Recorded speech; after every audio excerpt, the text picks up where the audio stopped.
Derails, dead or alive, oxen free, oh my. This is Achievement Hunting 101.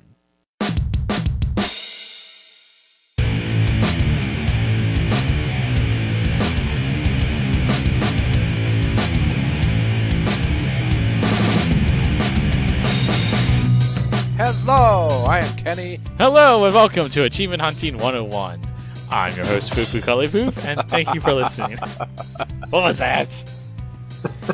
That was the funniest thing you're going to say all 60. Episode. And if you have noticed, holy crap. This is going to go splendid. Corey we can mute him now.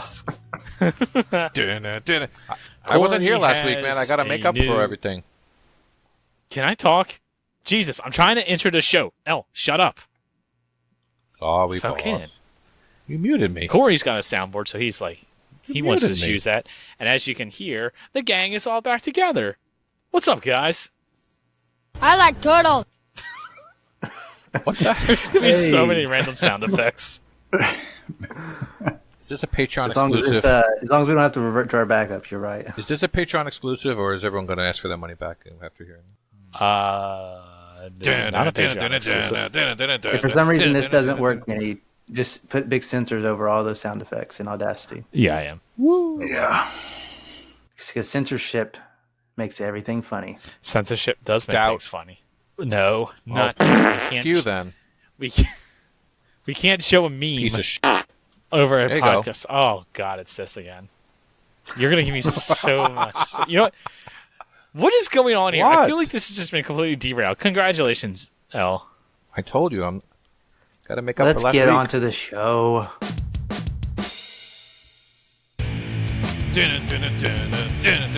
Wait. Turn that off. We've already been through this. We've already had this. The music's already been there. We don't need more. Oh, come on. No more window of opportunity. That's like the 5 seconds of extra songs that I like. Come on. Got to keep it going. Nate, how was your week? What is this intro? What is the beginning of this podcast? My week was going great. God. It's gotten very weird. You need to spend some time. So I played some games. I played some Radas this week. I played I'm sorry. Distraint. What? That's certainly Did you say a game. taint? I said Distaint. And that game is one that maybe you want to look at the guide or the achievement titles, but maybe not necessarily watch a guide or something. Because there are a couple things that are very weird you probably wouldn't do, and you probably don't want to play this game twice, and there's no level select or chapter select, so once you're done, you're kind of done. I'm pretty sure about that. So you're losing me. Why wouldn't I follow a guide? Well, because maybe you want to experience the game a little bit. There's some atmosphere to this game, for sure. It's a point and click, and gross. Guide. Give me a guide. It's a rata. Like a point and click. It's the rare rata that you have to play to the end of the game. So that's you have to see the credits. Weird. Yeah, it's weird. Then there's Legend of the Skyfish. Real quick, is that only like 2 rata-like because you actually have to play all the way through this and back in 1995? I have not played that one, so I'm not sure. My big sister. You have to see credits?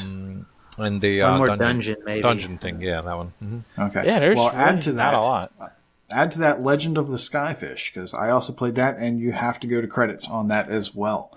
There's 3 levels. Rata-like, what are you doing to us? I don't like where this trend is going. Yeah. Well, it's not so bad. Those games weren't too bad. Distraint was it's very atmospheric. It's a little bit scary, but then the scary kind of wears off. Legend of the Skyfish is kind of fun. It reminds me of Zelda a little bit, and then it just kind of drags.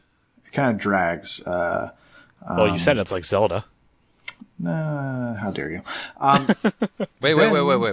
Is there fishing? What? What now? Is there fishing? Yes. Sort of.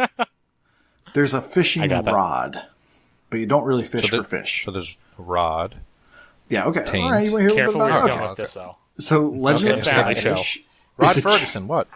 You're basically I think a girl, and you're running around and you're trying to recover your brother who's been stolen by Skyfish. the super bad guy, and the way you fight, they're basically like Zelda type room puzzles where you're going around and you're trying to flip this switch, get to there, open this door so you can go over to this area to do this, and in between like the puzzle elements are some creatures you have to kill.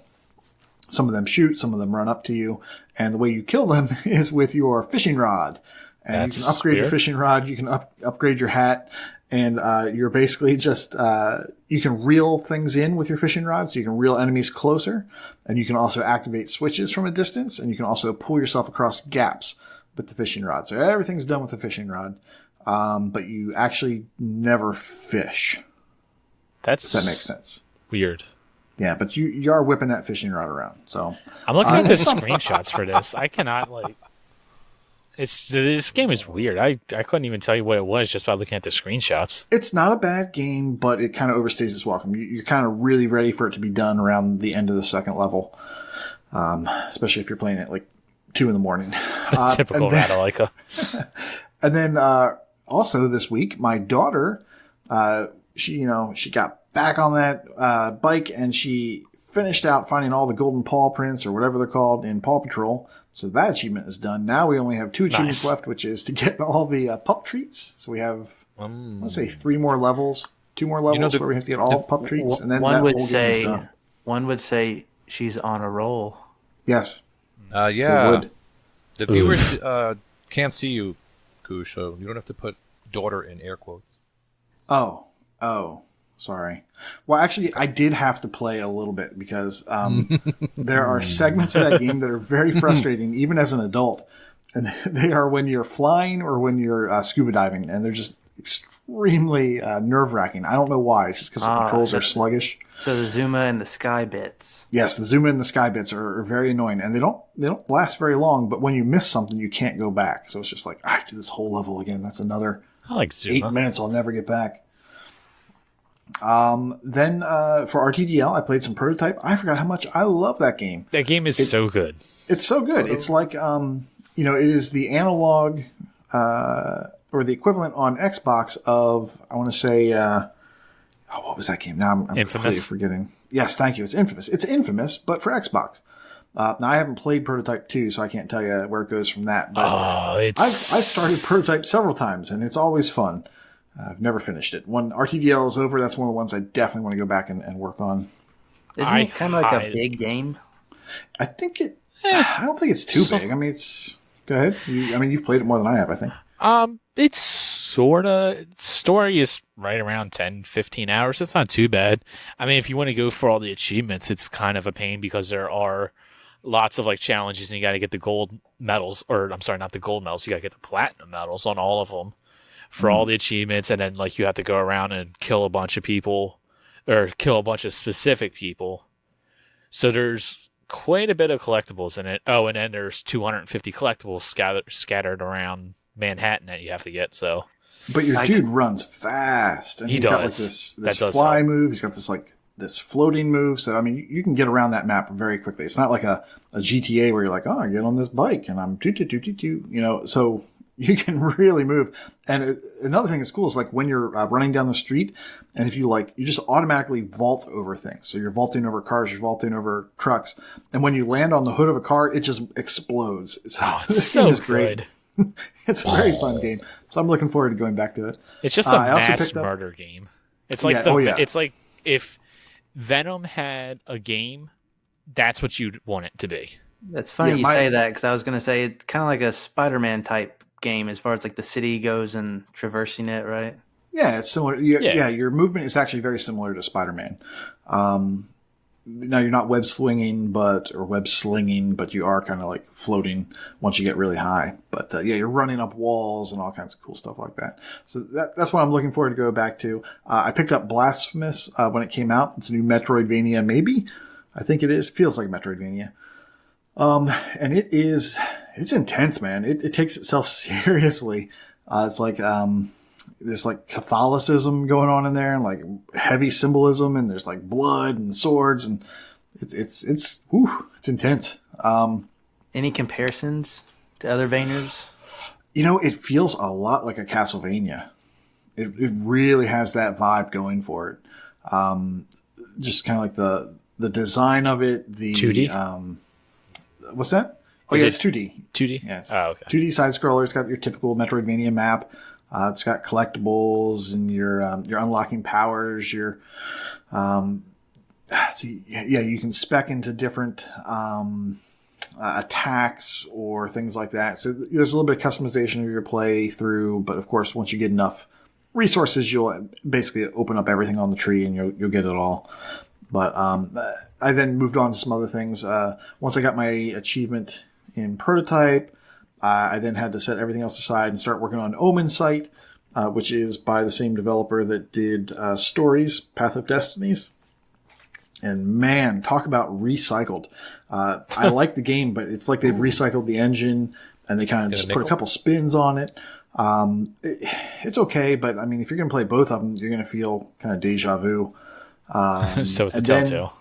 Yeah, and then I spent a lot of time with probably one of my favorite games of recent memory, and that's Rime.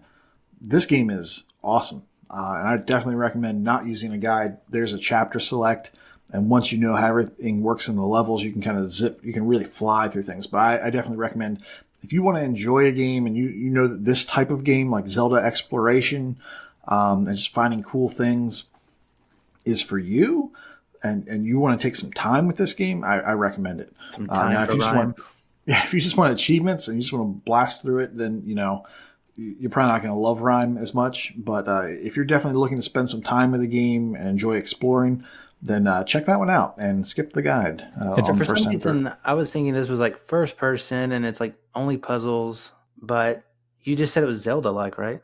It's very Zelda-like. It's third person. You can see your character running the whole time, and it's cool. And there's some feels in that. And I don't want to spoil anything. There's a lot of spoiler potential, which is one of the reasons you don't want to look at a guide. And you can get everything fairly easily, on your cleanup run. Now Fug may not agree with me. He got very upset when I got my RTDL achievement, which was to get all of the one particular type of collectible. I guess his kind of glitched on him, so he has to kind of go back and figure out which one he missed, or I don't know. But yeah, it's a good game. I really recommend it. It's kind of like Zelda meets Brothers. And if that sounds good to you, then you owe it to yourself to play this game. Interesting. Okay, maybe you should check it out. It is on Game Pass. So you were playing this for RTDL? I was playing it for RTDL, but when I saw it come out, it screams Koosh, right? Like the art style, like anyone that knows the games that I like, when you see it, you're going to know, oh, this is a game Koosh is probably going to like. And sure enough, I mean, it's got that kind of art style I like. It's got like the exploration that I like, and it just feels like it's just a perfect game. Well, I shouldn't say it's a perfect game. It's definitely a game that's really targeted towards me. Like it checks a lot of the boxes. So for some reason, I think I was associating this with The Witness. So I might give this a try now. I can see that. Yeah. It's on my list. But this is one you're going to want to spend some time with. I mean, if you're going to enjoy this game, you're going to want to spend a little time with it. So post RTDL, gotcha. Yes, spend some time with the rhyme. If not, it would be a crime. Oh yeah. Hey, that rhymes. Hey, Corey. Hey, did you play any games or do anything this week? Oh man, I had a productive week for the little bit of time I played. Oh, did you? Yes. So I had a couple things on my plate. There was a Von Coin promotion going on, so you can earn extra coins by playing Call of Duty World War II. I happened to get this for my dad the previous Christmas, and I'm pretty sure he's put all of 20 minutes into it. So I borrowed that disc, and I marched through several achievements. I got 10, which means I'm going to get 200 bonus coins. I could have got an extra 10 achievements for an extra 200 coins, but I had other stuff that I needed to get to, particularly RTDL and G-Task. So I knocked out things like Crayola Scoot. Something finally clicked for me in that game, and it became a lot easier. I had to get to fame level 7, where there's only 8. So I got to 7 and I stopped. Hopefully I'll be picking it up fairly shortly after RTDL and kind of finishing that up. I also that game's hard. It is. Well, I did not catch on to it at first. the what would you call them? Not like boss fights. You have to play against someone to gain a fame level. Yeah, like a legend. Every time you get enough XP to level up, you have to play a game of skate, which is like horse in basketball. It's a game of scoot. Sorry, not skate. Against that ranks legend, and then you beat them, and then you get that next rank. And so you have to do that each time, and it gets increasingly more difficult. They get better at their combos and whatnot. But the more you play, you can level up your scooter a little bit, and you kind of figure out what you can do to level, get your combos better. Do you know what I didn't realize you could do? Is it boost to keep your combo? It's boost. Yes. Yeah, because I didn't get that at first. Either. At first, yes. That may be me not paying attention to the instructions, or it could have been me. Once I watched what the computer did on theirs, and then I said, "Oh." I think the exact same thing happened to me. I was like, "Why? Yeah. How are they keeping their combo and I'm not?" Yeah, that's key. You boost. Yeah, there was a scooter game back in the day. What was that called on the PlayStation? Razor Scooter, probably. Yeah, I think that's it. I play kiddie games. No, it was a good game. It was a good Hawk's game. It was like Scooter. A free game too, I think. It was like a what? Wasn't it like a free game? Maybe it was on a demo disc. I think it was on a demo disc. I'm pretty sure it was like a full game. It was just, like you have Tony Hawk's and Matt Hoffman's and Kelly Slater, so it was just another one of them. Yep, it's some nostalgia gaming right there. If you remember me in the beginning of the month, I talked about Crash Bandicoot. I had to get every achievement in Crash 1 for RTDL. I pretty quickly realized I'm not going to have enough time to do all of my list and focus on perfecting Crash 1. So I decided to re-roll that, and it got re-rolled into Rare Replay. I had to do all the snapshots in Underwolf, which is a game I've never played. And I happened to do all the snapshots in like 20 minutes. So that was a really good re-roll. All those Rare Replays have really high ratios to do easy stuff. Well, some of the snapshots are hard, right? I don't know. I haven't really delved into the model too much. Maybe it's just the RC Pro-Ams I'm not good at. I paired up with Wildwood Mike, and we knocked out Injustice 2 multiplayer achievement. That was a high ratio. And I finally decided to knock out Mummy Demastered, which I had 3 achievements in, one of which was completing the map 100%. So I do have to go back and get 9 collectibles, of which I don't know where they are exactly, even though I visited every room. I didn't have the bright powers at the time, I guess. So that will be fun to go back. I did get the achievement for not dying and beating the game, thanks to the save copy glitch or exploit, I guess. It's not really an exploit. I mean, it's there. You don't have to do anything tricky. You just got to copy your save, and if you die, you got to erase your old one and go back a few minutes. Like Ori, right? But it's a very good Metroidvania. I could tell it was good at the beginning, but I wasn't quite into it. But RTDL forced me to play to the end, and it was not bad. It was pretty good. I don't think that you've played this one, El. No, not yet. You should. It's a good one, and even though it's movie based, movie tie-in or whatever, that doesn't ruin it in this case. But do you have any interest in going and seeing the Tom Cruise movie? Oh no, I think I've only seen one Mummy movie ever. Wait, it's a tie-in to the Tom Cruise Mummy movie? Sort of. It's based on that version of the Mummy, I believe. I did not know that. That's interesting. I had no idea that got a game. Yeah, but it doesn't have Tom Cruise in it. It's just like it's kind of it's based on that one, but it doesn't have Tom Cruise as a. Kenny Loggins will get it. I actually saw the Brendan Fraser Mummy movies in the theater. Ugh. Oh yeah, and I had to see the Scorpion King, and my boy The Rock was in there in his first quote unquote role. Even better, Godsmack was in there. They stand alone though. Oh, the soundtrack, yes. There we go.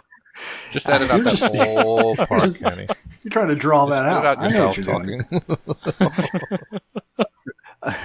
Real quick to finish off my week and some RTDL, I played through all of Stick Bolt again on professional difficulty to get that achievement. That one kind of sucks when you're by yourself. I'll be honest. I probably won't finish it because I don't want to play that on a harder difficulty. I am impressed with you. I was not very happy. I almost re-rolled it, but I was like, I'm going to do it. And I got all the way up to the devil, and I gave it a few good attempts, and I couldn't do it anymore. I had to go to bed. Came back the next morning, and it only took me probably 2 more attempts. But yeah, that one looks like it's going to be tough for a completion by myself. So yeah, if your AI partner, if you get the dumb version of the AI partner, yeah, it really stinks. Yeah, mine's extra dumb. Come to New York, we'll help you out. Michelle, help him out. You're so generous. I also had a game called Video Ball on my playlist, and I had to boost that with myself. Hey now. That's kind of like a boring game. Played a lot of Meow Motors, had to 3-star every strike race. It's never alone. Game. Yeah, it's an okay car racer. It's very easy, but it's very boring when you play almost the whole game in kind of one sitting. Yeah. Yep. Hit up Never Alone. That was easy, and some Death Squared. I've used the guide. How do you not have Never Alone finished? I think I started it short and easy for quick points, and it wasn't as quick as I had hoped. And pretty quick. Well, I'm used to rats now, so.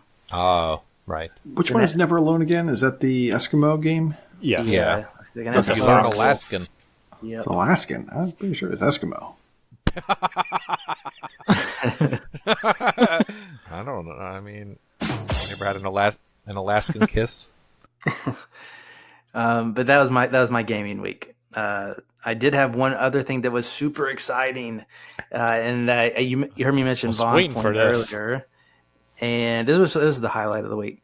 I have been saving my Vaughn Coin, and if you don't know what Vaughn Coin is, it's a currency that you earn based off of your true achievement score, and they have bonuses and promos that you can get extra on top of your monthly cap. If you want to sign up for it and get 100 free coins, use promo code 9JQJ87. You can look for that in Discord. And anyways, they post their auctions, and you use these coins to bid in the auction. And they finally put up Borderlands 3, and I won it. So that was a really good get for me. Congratulations. Yes. I mean, why not? Well, okay. No, that's a good one. You had so much success playing Borderlands 2. Sucks. Oh, other than that, great job. Oh, no, I'm not in that boost. Oh, okay. Yeah, he's not with us. Oh, damn. No, if you're not familiar with Vaughn Coin, they put up like gaming tchotchkes and books and prints. I mean, Stallion started and that Pops. Site, right? Due to popular misconception, he did not start this. Oh, weird. Yeah. Okay. Definitely do not use his referral code and use mine from earlier. And sometimes they put up games and controllers, which are the only two things I'm interested in, hardware and software. And so I've kind of made that decision. I'm going to get the Elite V2, so I'm good on controllers. So I'm going to get a game. And I missed out on Control a couple weeks ago, which now I really wish I had. But then they put up Borderlands 3, and that was my goal, was to win it. I said I was all in, and what do you know? I went all in, and nobody was able to beat me. Or at least how much you win it for? Yeah. 2,600 How much did you pay? coins. That's not rude, right? Ooh. Well, it was free to me, but 2,600 coins. 2,600. So That's where's worth that? it. What's your balance now? 301. Okay. And I think Tropan or Fug would have to correct me, but that might have been the highest paid for item so far in an auction. I think it was definitely in the top few. I think Fug was saying that in the Discord the other day, whenever it was, that's the highest one so far. Yep. So I'm likely out for like a year. All right, fetch quests. Get some more coins, but I'm really excited for Borderlands 3. Enjoy those fetch quests. I will. Kenny mentioned on last week's show that we actually made some progress, right? Yes, he did. I did. And then Prue decided to go to Atlantic City. I think it was Prue, and we didn't get to play this past Thursday. Damn it, Prue. Kenny, that was your line. That you don't have to have 4 players. Kenny, that was your line. Kenny, wake up. What was my line? No, not that. Stop fucking the damn drums and listen to the podcast. What's going on here? What now we is have this? Kenny talking about Borderlands. You're going to put him to sleep. You just put me on the spot there. I don't know what I'm supposed to say. I'm still confused what my line was. I don't know. I don't know where we're going with this. I'm done. L, go. Breaking me. Golly. I missed you guys. Oh, I miss you too, Mango. That laugh has always been infectious. It's amazing. It is amazing. So I'll go ahead and talk about my week real fast. Oh, sweet. Since L Wait, you played a game? is just dragging on. I did. Well, no. It's nothing special. I've just been chugging along on the grinds. Some Zoo Tycoon. Chugging along on the grinds. That's it. Playing Zoo Tycoon, I made a ton of progress this week. Getting closer to that completion. You pick up a lot of poop? I did. I picked up right around like 600 to 700 things of poop. Because I just unlocked that achievement. It's horrible. Zoo Tycoon has some of the worst achievements. It's terrible. You need to have the an achievement factory in your home now. You have the hands and the minds to do it. I do. You can reward them with, I don't know, food or something. Pops. Blankets, clothing. Dinner. Definitely clothing. Did that. I picked Idle Champions back up. Another, just idle game. I'm kind of at the point where I just want this off my tag at this point. Just I put a ton of time into it. Just want to get it done. It's sort of kind of getting close. Like I'm unlocking most of the achievements, but at the same time, this is just one of those games that takes forever. So I have no idea when that thing's actually going to get done, just because of the actual time sink of that it is. And then the only other game that I played was I jumped back into Final Fantasy VII. Okay, so no groans. I was expecting groans right there. There we go. Sweet. Just for you. I appreciate that. It's like I was going through my games. I didn't know really what I wanted to play. I didn't feel like playing Zoo Tycoon. I'm like, I kind of want to play like an RPG. I'm looking through. I'm like, oh, Final Fantasy VII. Why did I ever put that down? I need to finish that. Jump back into that. I forgot where I was. Turns out I was in Wutai, so I wound up completing that side quest. Wutai clan ain't nothing to fuck with. I think this is just like a relic of 90s RPGs, but I have absolutely no idea how you would be able to do that section without a guide. That is one of the few areas of the game where I just have absolutely no recollection of where to go, and I had to pull up the TA guide because I couldn't figure out where to go. I didn't know where to find the things that I needed to find. I'm trying not to, spoil it because I know Al's playing through it. What game? Final Fantasy VII. Oh, that's right. He's already asleep. You guys suck. But yes, that's about it. I wound up completing that, got an achievement, and now I've been working on trying to get some of the level 4 limit breaks. I'm sure it gave you good G-test points. It did. Yeah, you definitely.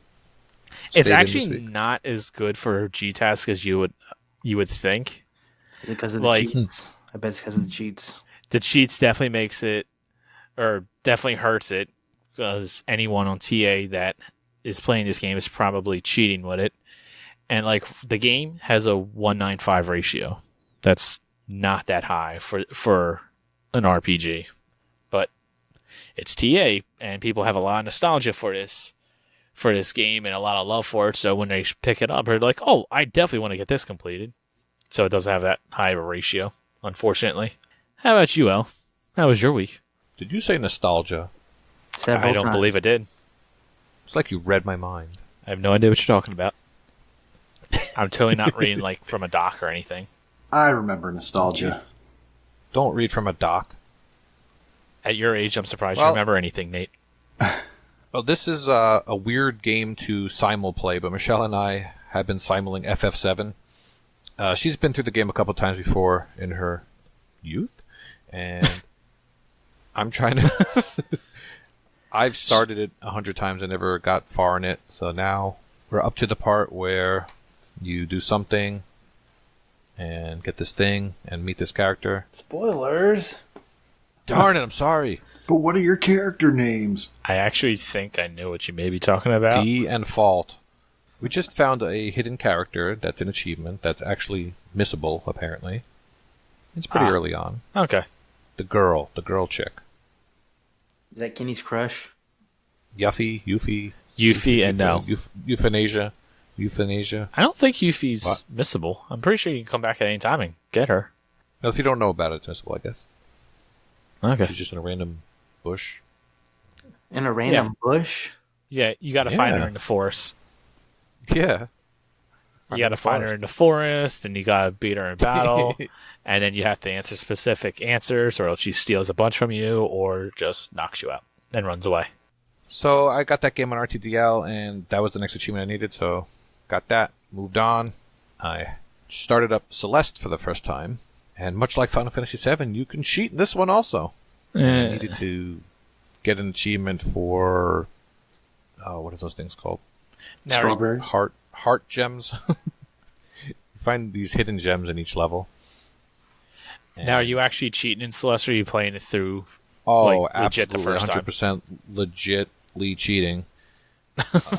Yeah, I tried the first level legit. Unfortunately, with RTDL, there is a time component as well. So that makes sense. You can skip levels also with the cheats. So you could just go and get what you needed. So I got that done. Wow. I've been playing Shenmue, which is funny because just had the 20-year Dreamcast anniversary that we were talking about. Oh, I didn't know that was a Dreamcast game. Yeah, that was the Dreamcast game. 999. Way ahead of it. Doubt. Try again. That seems wrong. I could be mistaken. That seems a bit too late. I'm gonna assume you haven't played it.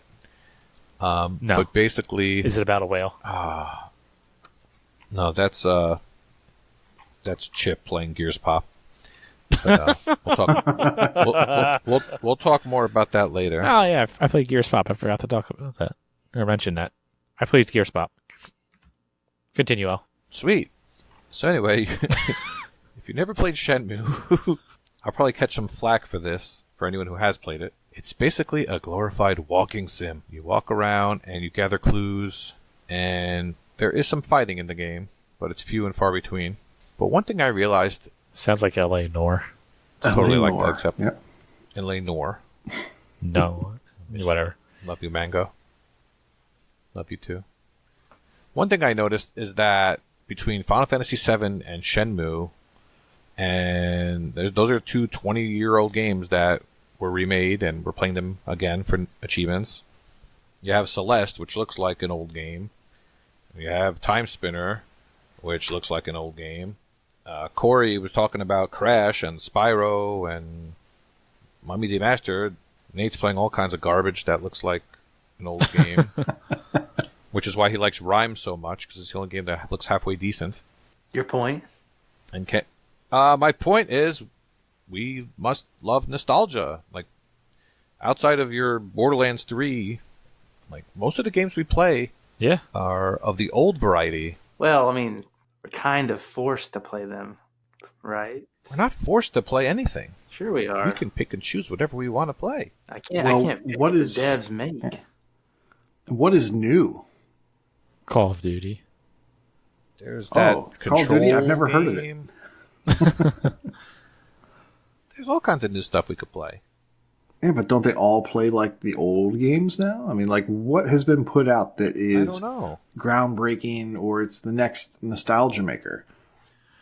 I would say Anthem or like Destiny 2 is probably up there with those. No, those won't be nostalgia. Maybe Destiny 1.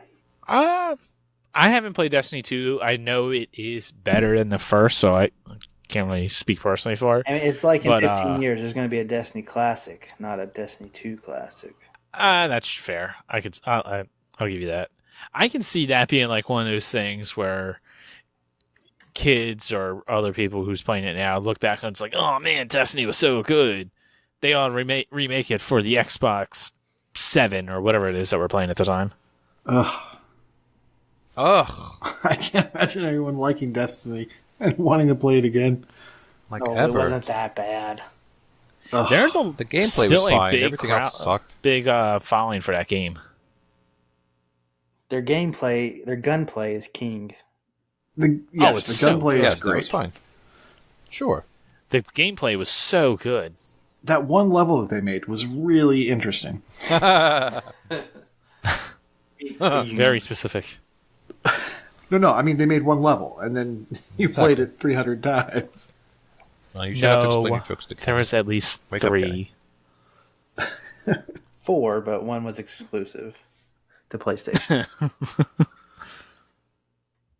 And I was listening to Corey on the Cross Atlantic Gaming podcast, and the only other game mentioned was Doom, which is, of course, a remake of a 90s game. Oh, you missed another one. What?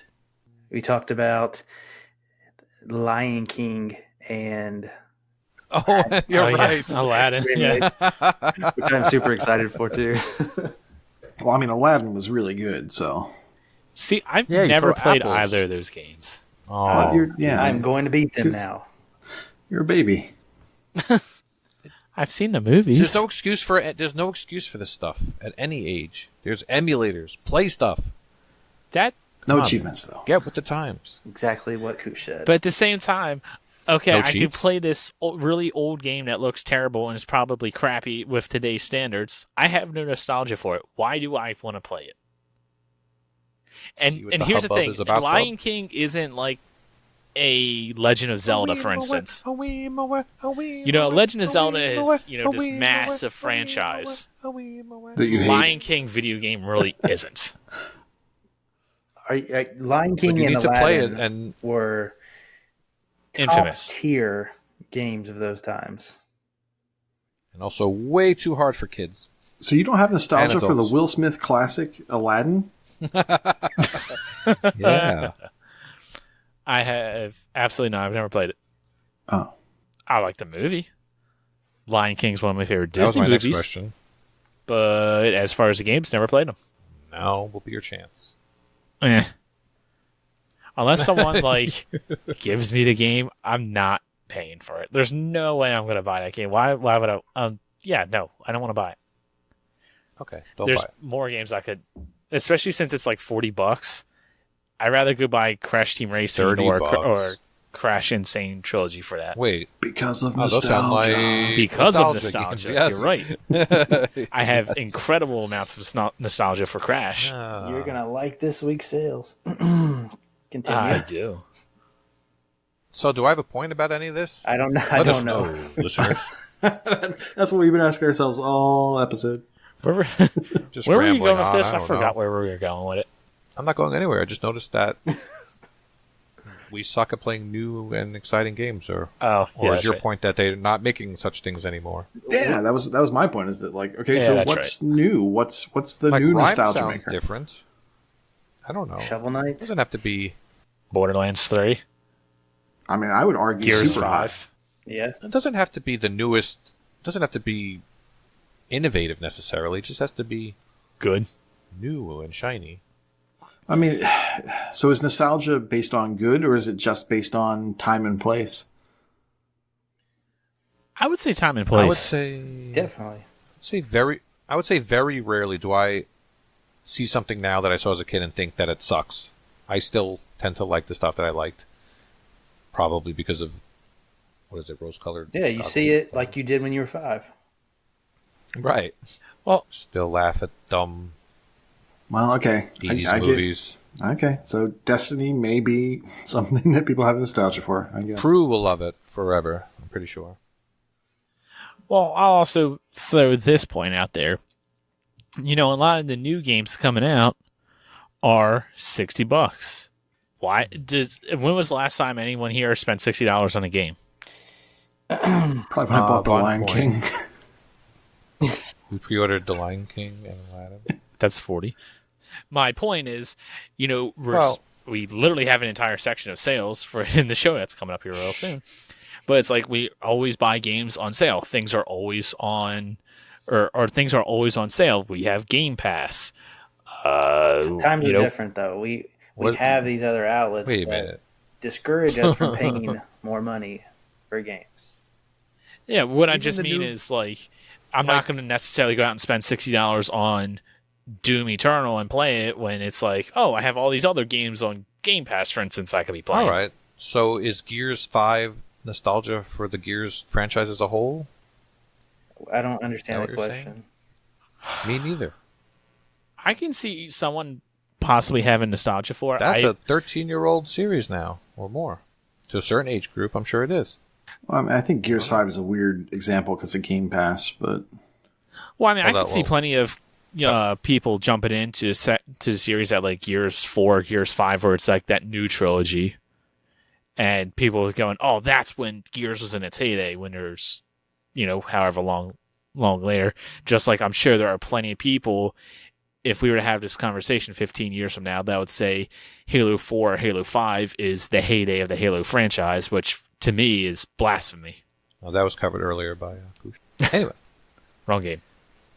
So besides Halo and Gears, like, what is there?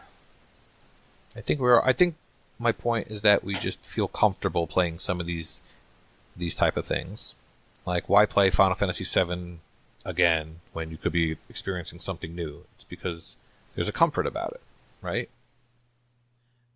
Yeah. And you also know what you're playing. Why watch a movie more than once when there's thousands of movies you haven't seen? Comfort. Nostalgia.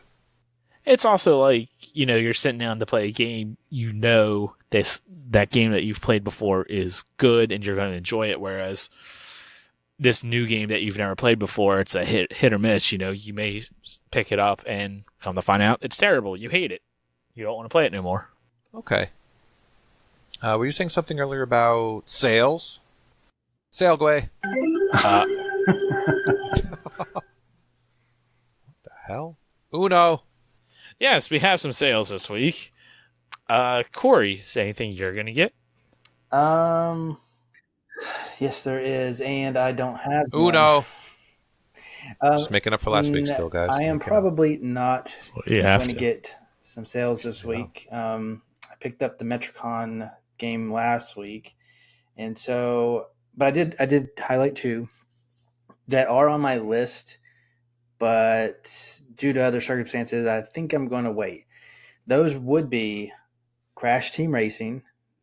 25% off is $30, so it's only $10 off. I would very much get this, and I said I would first sell, but I have played way too much Meow Motors to want to play any more kart racers for a couple months. So I'm going to let that chill. Maybe we'll hit that 50% off mark, and we'll be golden then. Come Black Friday, I'm sure. Or that. This one, my Gamester partner does not.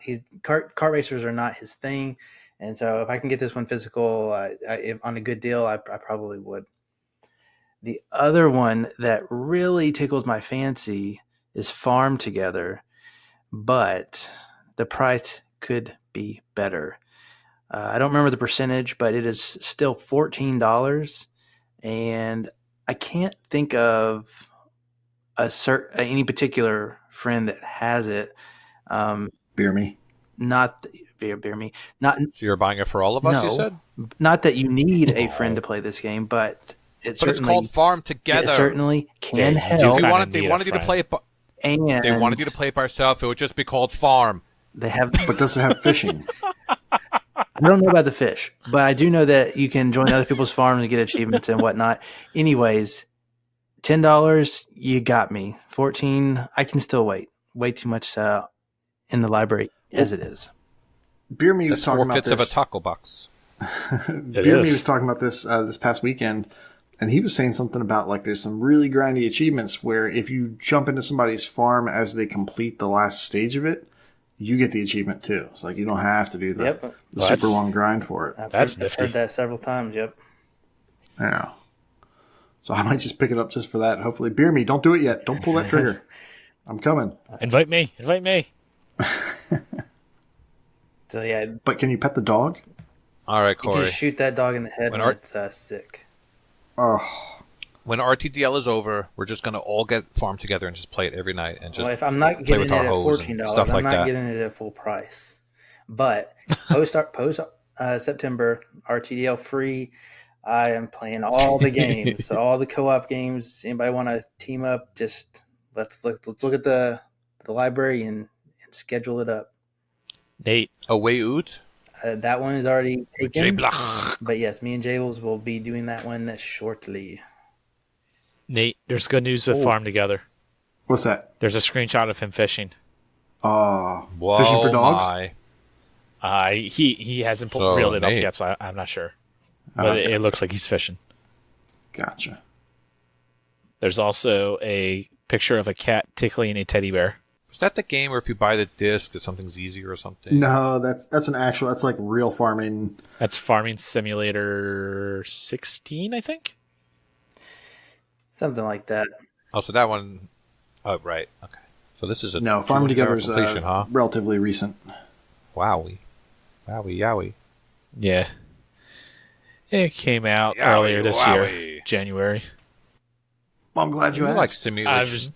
Nate, you got Sailplane? anything? I was wondering if Corey was done, but I guess he is. Oh, I'm definitely done. Corey's asleep. Wake up, Corey! I like turtles.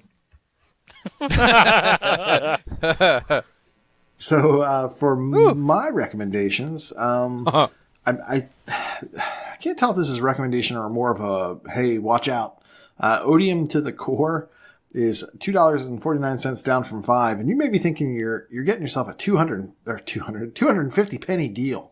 Don't do it. Woo. Don't do it. 1,000 gamer score and 5,123 TA, but there are 0 completions. And apparently this game starts out, according to the review, the only review I read, starts out fun and starts out interesting, and then it gets impossibly hard at the end. So It's pretty impossible. do you think you're about getting a 5 deal? minutes in. Is it 5 minutes in? Have you played this? I have, yes. It's basically you control this orb and you are navigating this channel, and it's moving up and down, and it can have obstacles, and it has these other orbs that you need to collect, and it gets very hard, and sometimes the checkpoints aren't great, and it's just not very fun. It looks very similar in art style to a phone game, and also a Windows 10 game. I think maybe by the same developer. It might have had Odium in the title too. But I remember it having something to do with the music in the game. It might have lined up with the orbs or whatnot, and that wasn't bad. But the game's just hard. That's all it is. Well, yeah. So you might want to stay away from that. It might look like a good deal, but if you're into completions, maybe stay away from that one. Sounds like Spiral Splatter. Kind of. And that game's terrible. Think of Spiral Splatter, but the plane is moving. You don't ever have any chance to stay still.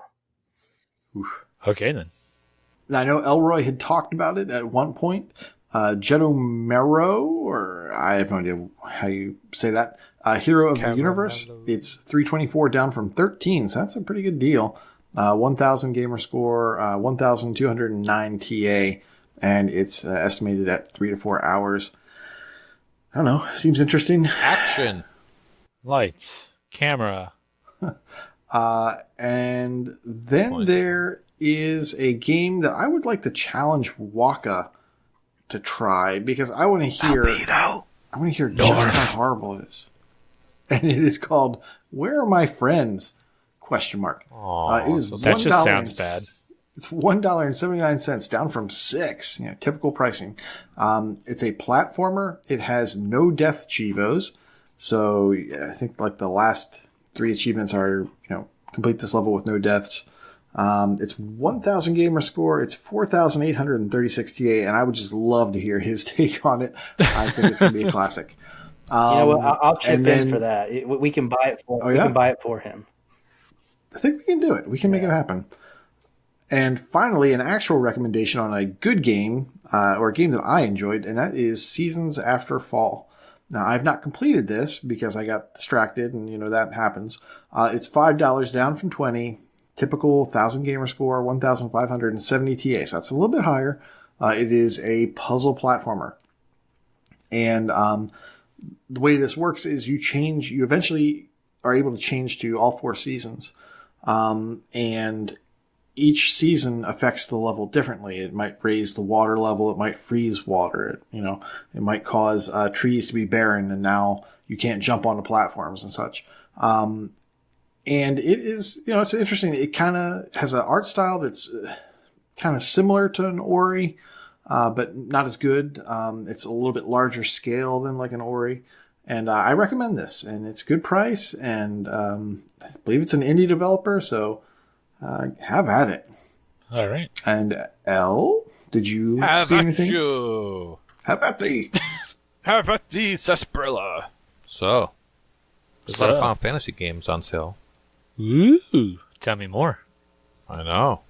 That's the usual stuff. This is the problem. This is the problem. Click. Oh, hi. Stop that.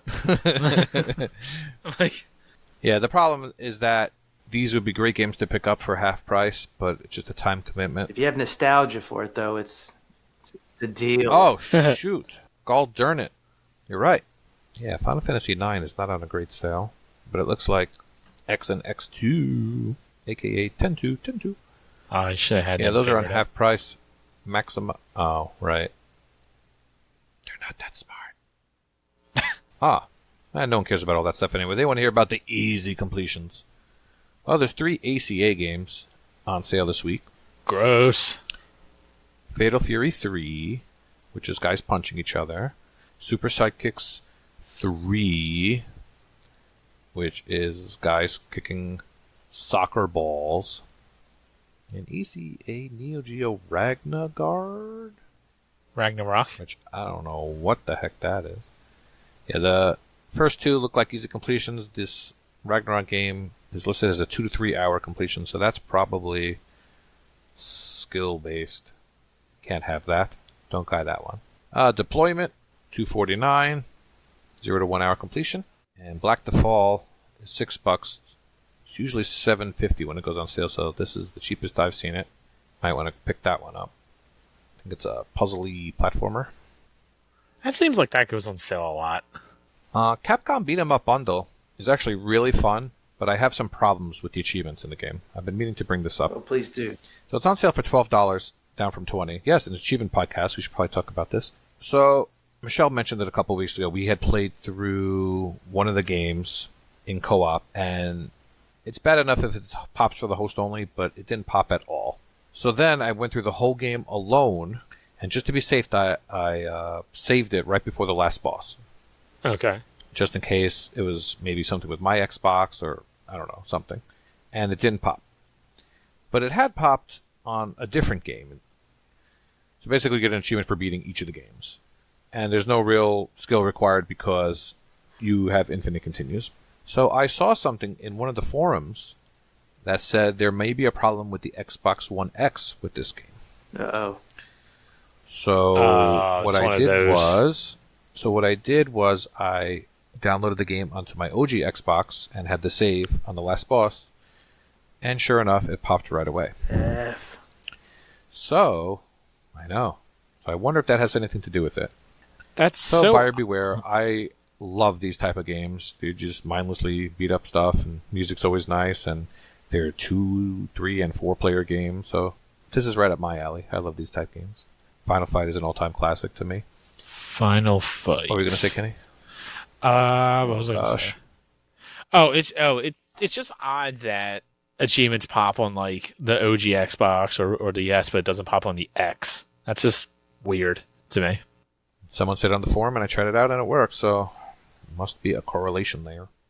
Yeah, there's been a couple of games that we've talked about that where it's had that problem to it. It's just such a weird glitch to me, or bug, or whatever you want to call it. Yeah. So the rest of the easy stuff is all the usual suspects: Albedo, Oh My Godheads, Sherlock Holmes, stuff that's been on sale a million times. Only one that didn't sound familiar was the one that Koosh said, Jetomero. Yeah. So lots of stuff to get. There's always things to buy. There's so much. Even the stuff that's on sale for 75% off, you're like, is it worth it? Oh, it's some of these 360 games are $2. The Tomb Raider games are all $2. Those are probably great experiences, but just so much to play.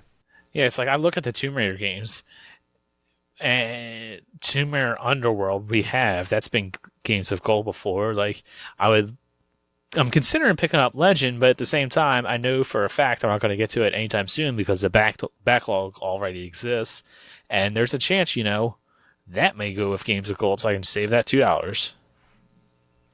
It's like it's an amazing sale right now. It's 90% off, so if you want it, now's the time to get it. But a lot of the Tomb Raiders have been games of gold already. Just wait it out. Maybe they'll make it. Maybe we'll make Legend games of gold as well. But if you're looking for free games, there's a couple of games of gold games that are available for download. As always, as of right now, we have the Hitman Complete First Season. Yeah, Bret Hart. Totally a game about him, right? The other... I need some different co-hosts over here. Yes. What are you talking about, brother? There you go. That's totally Bret Hart impersonation. Oh, you said the Hart brother. I was thinking Kevin Hart. Okay, never mind. They look so. They look so much alike. Soon. My bad. Well, yeah, they're very similar. Rest in peace. Makes sense. Kevin Hart's not dead yet. I just wanted to rest peacefully. Terrible car accident. Oh, that's right. I completely forgot that he got in a car accident. He did a wonderful job hosting the Oscars this year. You leave that man alone. Listen, Kevin Hart is a treasure.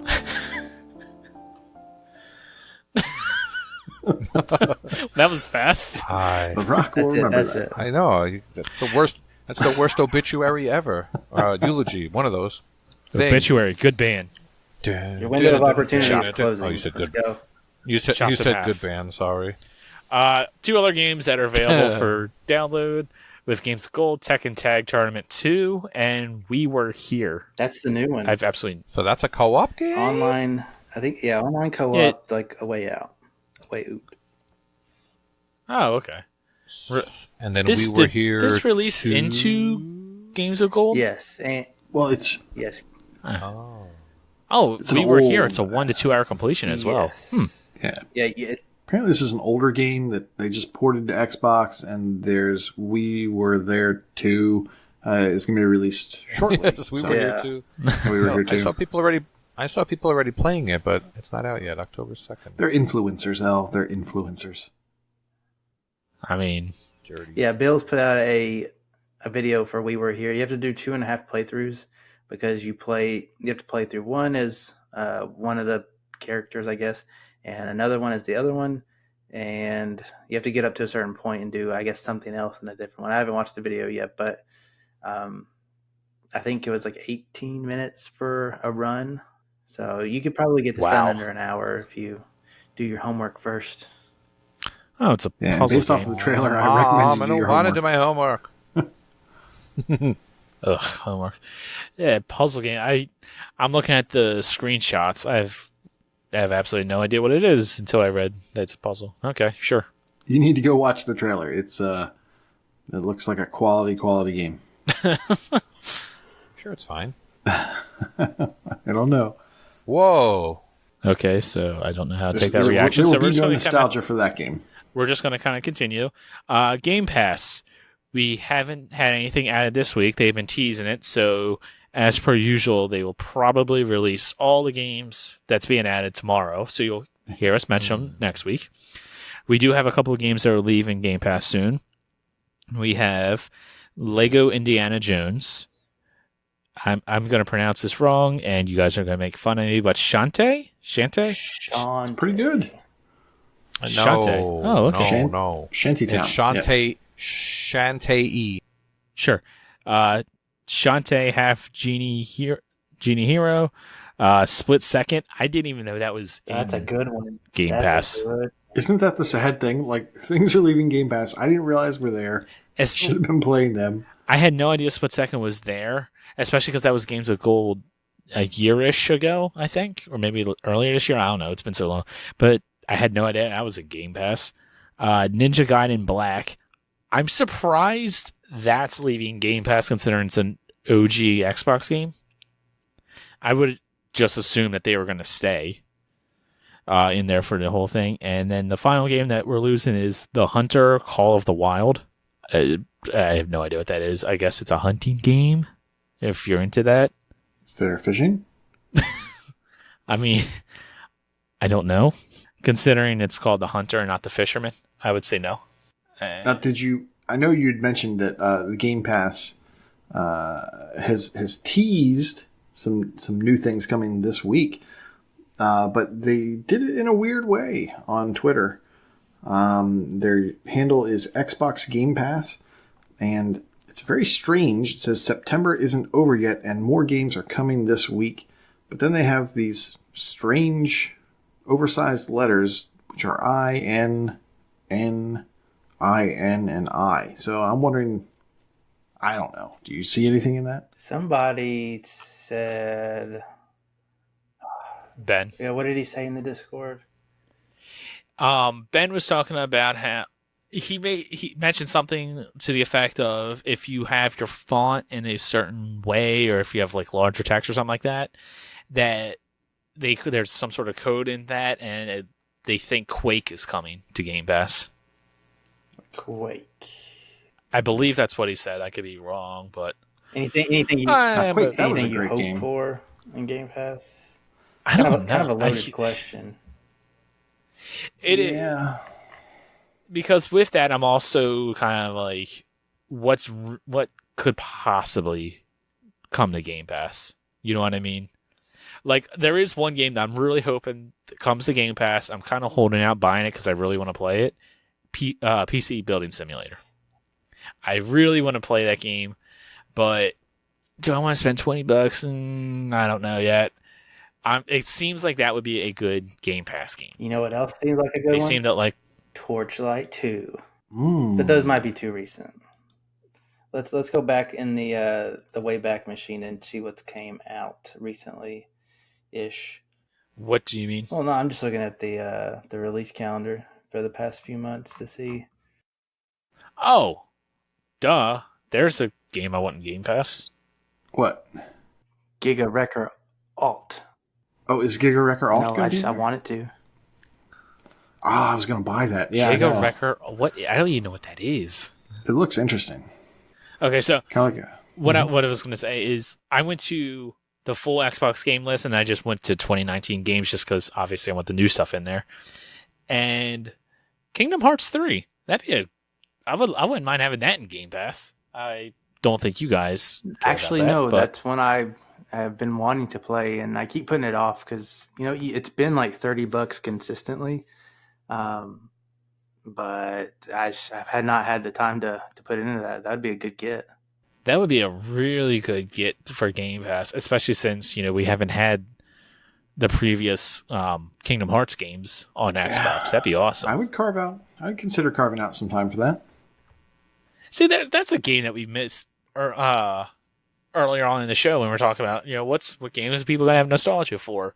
Kingdom Hearts 3. I mean, I have a ton of nostalgia for Kingdom Hearts 1. Yeah, I don't know. World War Z, that'd be cool to add into Game Pass. Shoot, just the Crash games. That one seems a little bit more far-fetched. World War Z, though, that seems like it could be a contender. Hitman 2 came to mind when I was kind of looking here. I would like to get my hands on that one as well. Yeah, any of those games that are kind of like, what would you call it? Like an MMO-ish co-op type games.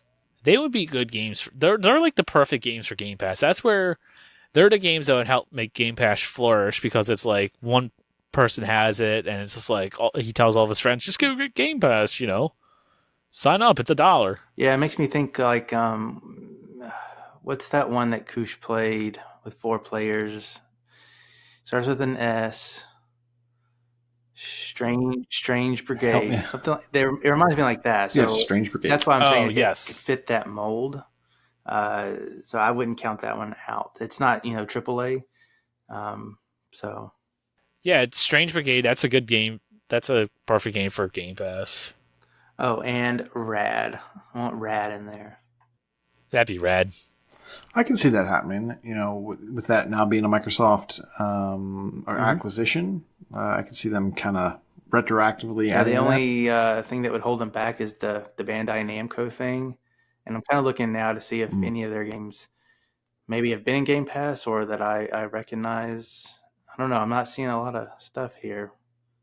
Speaking... Go ahead. No, go ahead. I'm about to change the topic, so go for it. I was saying that as we were talking earlier about the things that are leaving, I was like, man, I really wanted to play that. Or, I thought, I want to try out that hunting game. I want to just see if that's, worth something, getting the gentleman's 710 or whatever, 720 out of it. I kind of don't have time to make use of all the Game Pass games. Like, I really would like impossible. I'd like to squeeze it a little more than I currently am. And I'm kind of hoping that, like, once we take a little break from the team RTDL to maybe focus more on RTDL game. Gosh dang it, I can't get it out of my head. To focus more on Game Pass games and getting a little more of the value out of that. Now, certain things won't leave, right? Like Gears, so I don't really need to focus on that. But just focus on some of those other games that maybe might be leaving before too long. I really had to hurry to get Onrush done. That was kind of annoying. I would much prefer to maybe not have to prioritize what to play at the end of the month when things are going to leave or not, and maybe just kind of focus on knocking out one or two a month or something. Definitely. Yeah, it's such a good value for your money. It's like there's so many games, but you just don't have the time to be able to play them. I mean, it's literally Netflix. There's so much shows to watch. It's great value for your buck, but you don't have the time to watch all the shows. You just watch The Office and you're good. I'm almost done. I'm almost to season 8. Wow. Oh, season 8. So you're at the downhill. I'm sorry to say, but no, I know that. I know when Will Ferrell comes in. I've known he was coming in for a long time. I know when he comes in, the show goes downhill. I'm on. What's the season finale of season 7 called? Manager Search or something like that. Whatever it is. Search Committee. That's what it is. I'm halfway through the first. I have a feeling that you're just gonna drop it. You need to power through that. No, I've suffered through the show enough. I'll finish it. You know what's funny is that back in the day there was this magazine called TV Guide. I don't know if you guys remember this. And how have I heard about TV Guide 2 times in the same day? What? You heard about TV Guide today? I have. I listened to the Joe Rogan's podcast, and he had Rob Zombie on. I'm a huge Rob Zombie fan. Oh, I haven't gotten to that one yet. And they were talking about TV Guide. You were talking to your grandma. Weird. That would be scary if I was talking to my grandmother. Don't pull a DEAD line on me now. Okay, I won't say it then. So, going back to my comment, not your dead grandmother's comment on a TV Guide, there used to be this thing called TV Guide, and that's how you would figure out what was playing, and you'd get one every week. It right? Seems like such a waste of resources. Man, I feel so old. So that you could fire up your black and white TV and watch shows, when they'd be on, and I don't think, but maybe they had the title of the episodes. But for the longest time, like, you couldn't get the title of the episode just by, turning on the channel or whatever. And, I don't think the guides on the cable had titles for the episodes. So it's just funny, Kenny, when you mentioned, it's, the end of season 7, manager or whatever. Like, that's not something that you used to be able to do. And it was only the Trekkies, like Prue, who could reference an episode by the title and not by season 3, episode 7, but no, by the actual title of the thing. And now that's a thing because Netflix, they have a title for every episode. And it's just something that, I don't know why that strikes me as funny, but it's just weird. Like, I don't remember ever knowing the titles of episodes until kind of recently. See, that's so foreign to me. That's so foreign to me not to, have a TV guide. I'm sure I grew up without TV guides, in the cable box, but I don't remember that time because it's been so long. But I mean, the actual magazine, or you just mean the when you hit the guide button? Yeah, the guide or the menu button on your cable box, or satellite TV or whatever it is that you have. Gotcha. That used to be its own channel, and you would have to wait for it to scroll to the channel. I remember those. I do remember using those. You remember the little magazines, right, Al? Of course. I subscribed to it, and as a matter of fact, I used to do the crossword every week. Oh, there was a crossword? There were crosswords. I remember. Of course, the TV Guide crossword. I did it every week. Terrible. I don't remember that. I remember my grandmother doing those. My grandmother, too. Both my grandmas are dead. Thanks for bringing that up. So are mine. Jeez. Well, they're probably playing. Oh, their but to bones. Go back to what I was going to say before. I forget how we brought up, maybe with the Kingdom Hearts license or something like that. Did you guys see the article that was posted today? I think it was in Discord. Maybe I saw it on Twitter or Facebook or something. But Sunset Overdrive is going to be going to PlayStation. This is not breaking news. This is the first time I've seen it. Back it up. Seen it officially that Sunset Overdrive is going to go to PlayStation. I mean, obviously, Insomniac was bought by PlayStation. That's not the breaking news, but the Sunset Overdrive going to PlayStation, thought was. No, Insomniac maybe I owns missed the IP for Sunset Overdrive. So when they bought Insomniac, it was like a thing. Like, that should have been understood. But for some reason, it blew up today on the internet that, oh my gosh, they own Sunset Overdrive. Okay, so it is somewhat new. So they didn't state that they're actually going to make Sunset Overdrive for the PS4, just that PlayStation or Sony now owns that, right? They have their fingers. They Yes. can put their fingers in that pie, yes. So they can, but it's not a done deal that they're going to, right? I mean, it's just like, oh, I dated your girlfriend. You know, that sort of thing. Is that where they're going with that? I think. Okay. I'd be willing to bet Sunset Overdrive comes to PlayStation. I think it will. And what will be because that was such an underrated what will be game. bad, and it's going to get great praise on PlayStation, and then they're going to get the sequel. Of course, that'll piss me off. And it's going to be terrible. And it's going to be a really good one. If PlayStation gets Sunset Overdrive 2, I'm going to shoot up Sony. It's going to have Spider-Man as a time-locked character, and I would be pissed. Ratchet. Oh, that's just annoying. That's infuriating just thinking about that. And actually, speaking of Sony games coming to PS4, PlayStation 4 users are finally going to be able to play Castle Crashers. I just saw that posted today. Welcome to 2013.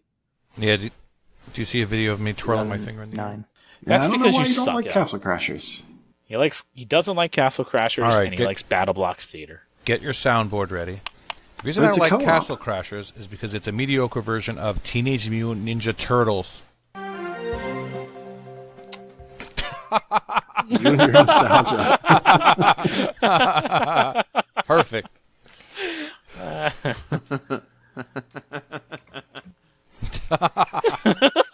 Aww.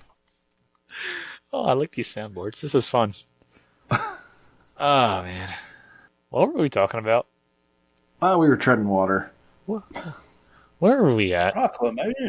We were ready to do contests. Oh, that's right. Is that Sean Connery? Game Pass. What was what? Do you both have soundboards? That's not me. I didn't hear if something. Corey's doing the soundboard. Yeah. If something was played, then I didn't hear it. Okay, yeah. So we were at Game Pass. So that means after that, derail. It's time for contest updates. The bonus for this week is a team bonus. No. We're not there yet. Yeah, we're going in order, dummy. The first contest we're going to talk about is the Just Punch It contest from Chewy. Bomber 37 has been on a tear. Yes, he has. It might be because he's literally the only one submitting these things, but he has been completing games not necessarily. like crazy. No, I'm joking. Yeah, he just completed a game with a 10-year gap. That's crazy. It's a very long time. I don't know. You got to do your research, Foof. He did Western Press, He did the Peanuts movie, Snoopy's Grand Adventure, which is just classic, I'm sure. Those are the last two I saw him I do. would have doubt on that, but okay. There it is. It's he completed Sonic the Hedgehog. That's the 10-year gap one. We talked about that 2 weeks ago, Foof. Come on. Live in the now. Live in the now. I don't remember that. My bad for repeating. All right. You need to live in the now and play some Final Fantasy VII. Now. Okay, I'll see you. Bye. Talk to you next week. Don't you want to hear about my game? Sure. What game did you play? Oh, man. This game. One day someone's going to have blackmail on me with this game. Victorious Time to Shine, which is just a fantastic Connect title. Wait. Victorious as in, like, the Nickelodeon... No. Game? No. I don't even know what that show is. I never watched it. It has the one chick that's a singer now. I don't remember her name. Starting to describe it. Well, there's definitely a lot of... I knew Nickelodeon show, and then it just drops. It's just like Teenage Girl show or something like that. That one I don't know. So, iCarly. I first played this not game... iCarly. I know iCarly. That show is awesome. It looks like I first played this game in 2013. And then, in 2016 or so, I probably got my son to help me, who would have been around 6 at the time. And we went through the whole game, and the last achievement did not pop. Gross. Sad. So 3 years went by, and then it finally showed up on random to-do list. So I deleted my save, I deleted the cache on the 360, and tried again. And this time, it popped. Wait. So it was you have to go through the whole game. Sorry. You first played this in 2013. How old's your son? He would have been 3 at that time. So he definitely was playing, actually, at that time. He was playing Connect. We were showing him. Totally okay. It was him. I thought your son was a bit younger than that. He's I was wondering already. if it was you, playing the teen girl games. I mean, no, I would never. It's still your son. Okay. Right. We'll say it was your son. We're both guilty. The one person not playing it is the girl in the house. So anyway, she can't be bothered. So anyway, that qualified for Just Punch It. So Chewy, thanks for that wonderful competition. All right, so next contest to talk about is the Gamertag Challenge. Go ahead, Nate. So we've officialized the rules. I think we talked about it last week. So yeah, so we've updated the documents and made sure all the things are kind of in agreement. And you'll let us know when I'm completely wrong on that. So far, we have had 9 completion submissions. We haven't verified them yet. Not but bad. Already, it's the middle of the month. And 9 people have completed it. And some of those have even gone for the Fez extra point. So good job, guys. And it's not too late. Keep going. There's time. Just do it like the normal person and like knock it out in the last 2-3 days. Yeah, that's the worst when you realize, oh crap, I need an X, which is really weird because there's no X in Freamwhole. I would have went with W, but I guess X works. Well, spelling's hard. Okay, now Hey, you could always play X-Men Wolverine. I heard that somewhere. You can always wait. Is that a good game? That game. Oh, bad times. I heard that on a podcast somewhere. Doubt. So now, Corey, we're going to get to G-Task. Would you like to talk about the team bonuses and whatnot now? Yeah, the bonus for this week, week 12, is a team bonus titled Cheesing It. You must end the scoring period having unlocked at least 6,000 gamer score as a team. That is 2 ACA Neo Geos apiece, if you're keeping count. Or 2 VATs. From the team apiece side of eliminations, we have... what's the team name, Kenny? Remind me. Make G-Task great again. They have been flushed down the toilet. And that team... Yay! Just like I don't America. know why there's just one name on here, but that Sweet. would include the team of Decoy, Saucy Slingo, and FuFuCuddilyPoof. Oh no, I'm out of G-Task. Darn it. God, it was so close. Angry face. How many years in a row have you let your team down? Individual. This one wasn't me. You're an albatross. That was good. This one was definitely not me. Did you try to save them? Yeah. This week? No, we were done. What are we gonna do now? Who cares? This week, Saucy was on vacation all week. He didn't put up anything. Decoy hasn't put up anything all year. I was negative a lot of points thanks to Gears Pop. So screw it. Who cares? Kenny, I haven't cared about this since week 1. So Kenny, you trusted not one but 2 Patriots fans to be teammates with you. yeah, And you know what I say about that? Patriots suck. For the individual who cares? elimination, Who cares about cheat the individuals eliminated were Shabobble, Sin, Bobble. Saucy Slingo, and Reset Gibble. 42. Well, if anyone cares, my team, American Score Society, had to use a bonus this week. Oh yeah, did your team go out with Good job. bonuses, unused Fufu? I have no idea. We literally That's a yes. did not care. That is a yes. We literally did not care. I actually think we used them last week just I because. will note that Brer, Tom, and the Possum folk have not used a team bonus yet. Ooh. Yeah, team name pending still has not used a bonus, nor have we come up with a team name. And that'll take us. I was going to make. So you guys I are was still gonna make a fighting point. for the bragging rights amongst the community.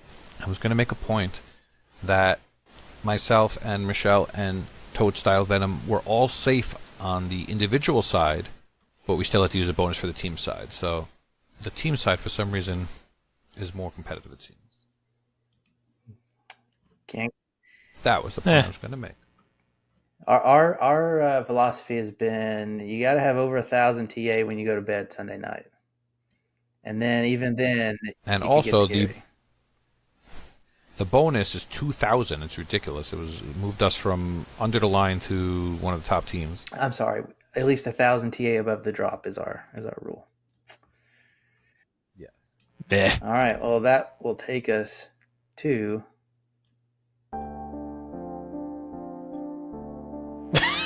This sound Proclamation point. I had it. Proclamation points. For completions, we have Elroy OMJ 450 completed games. That means Where's the music going? Mr. OMJ has hit a completion percentage of 70%. Also, yes, Now, how many completions do you think he got compared to the 449 to 1. SAF? Okay. Also, on a completion milestone, we have Freamwhole, who has hit 50% completion percentage. He's knocking. That is It's more than half. That's almost half. right on the money for half. You guys ruined it. I'm not even going to say what I was going to say about his Sorry. ottoman full of 360 Good. games. Are you a pessimist or an optimist? The glass is always half full. Okay, so he got... Good job getting half your achievements then. For you. Yes, good job. Hope you have a Merry Christmas. Koosh? For achievements won, we have Carpe Adam 79 has reached a new milestone with 3,000 achievements won. High Road Vatu has reached a new milestone of 7,500 achievements won. Professor Pluto has reached a new milestone of 12,500. AKA Bob Marley 21 has reached a new milestone of 20,000 achievements. It's nice to meet you, Bob. Sangrias has reached a new milestone of 49,500 achievements. Go play a hard game, Sangrias. Jeez. Yeah, Sangrias. Jerkface McGee. X loves you a lot. Oh, am I supposed to do streaks too? Oh, yeah, No, okay. no. As for No. no, I'm doing it. I'm doing it. No. Doesn't have your name. I have a thing set up. I have a bit set up. Carpe Adam 79 has reached a new milestone of 175,000 TA score. Giblach has apologized to us all with his 400,000 TA score. Maple syrup is yummy. Our 56 Cooper S11 That it is. has 550,000 TA score. All right, here comes the fun stuff. Kooshmoose is now in the top 5,000 of the completed games leaderboard. Nicely done. That's some milestone. Wow, that's like the top 5,000.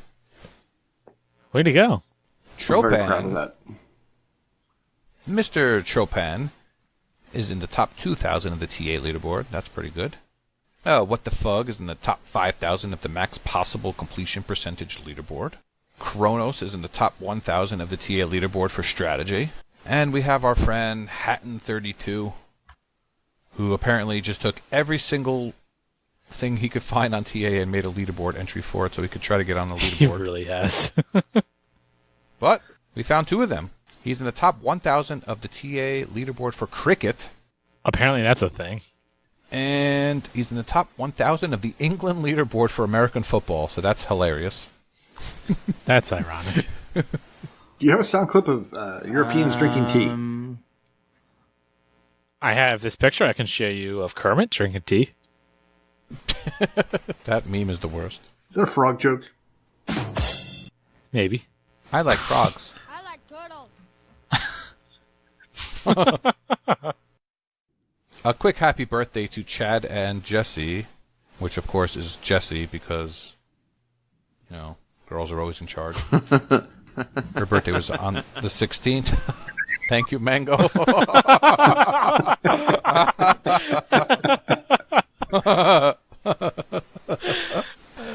So good. A friend of the show, Matriarch, just got a Who's he? he's one of the Beatles. He got a 6-year achievement streak. 6 years. Wow. And she did it with the Achievement League Rookie in Gears Pop, which is to reach the first league. How ironic. That's a rookie streak. I don't know where I was going with that. have no idea either. So that's a nice ratio of 2.75. That's a good achievement to get it with. And on the other hand, we had Fighter X93 Chip, a.k.a. Monstro, a.k.a. Moby Dick, has reached League Legend. Those are whales. Keep up. Ah! Keep up. I was looking for a fish sound. League Legend, which has been unlocked by only 230 gamers. And interestingly enough, there are other community members, such as Isrit, who got this on the 6th. He must have spent about $8,000. Probably between this and Funko Pops, he probably can't afford to eat. Funko Pops do add up in price. Jimbot South Korea. Oh! Akaraba. Redemption applied. That doesn't sound right. We have some really accomplished Gears Pop players in our community. Way to go, everybody. And the next section on the doc says outro. Go ahead, Kenny. Well, that'll about do it for us this week. If you guys enjoyed the show, please like and review us on your platform of choice. They have just completely destroyed my script and are now writing Pornhub. Link is in the Discord. So apparently, Chin is putting more Pornhub links in the Discord. Damn it, I Chin. guess that's a reason to join us. Wrong channel, Chin.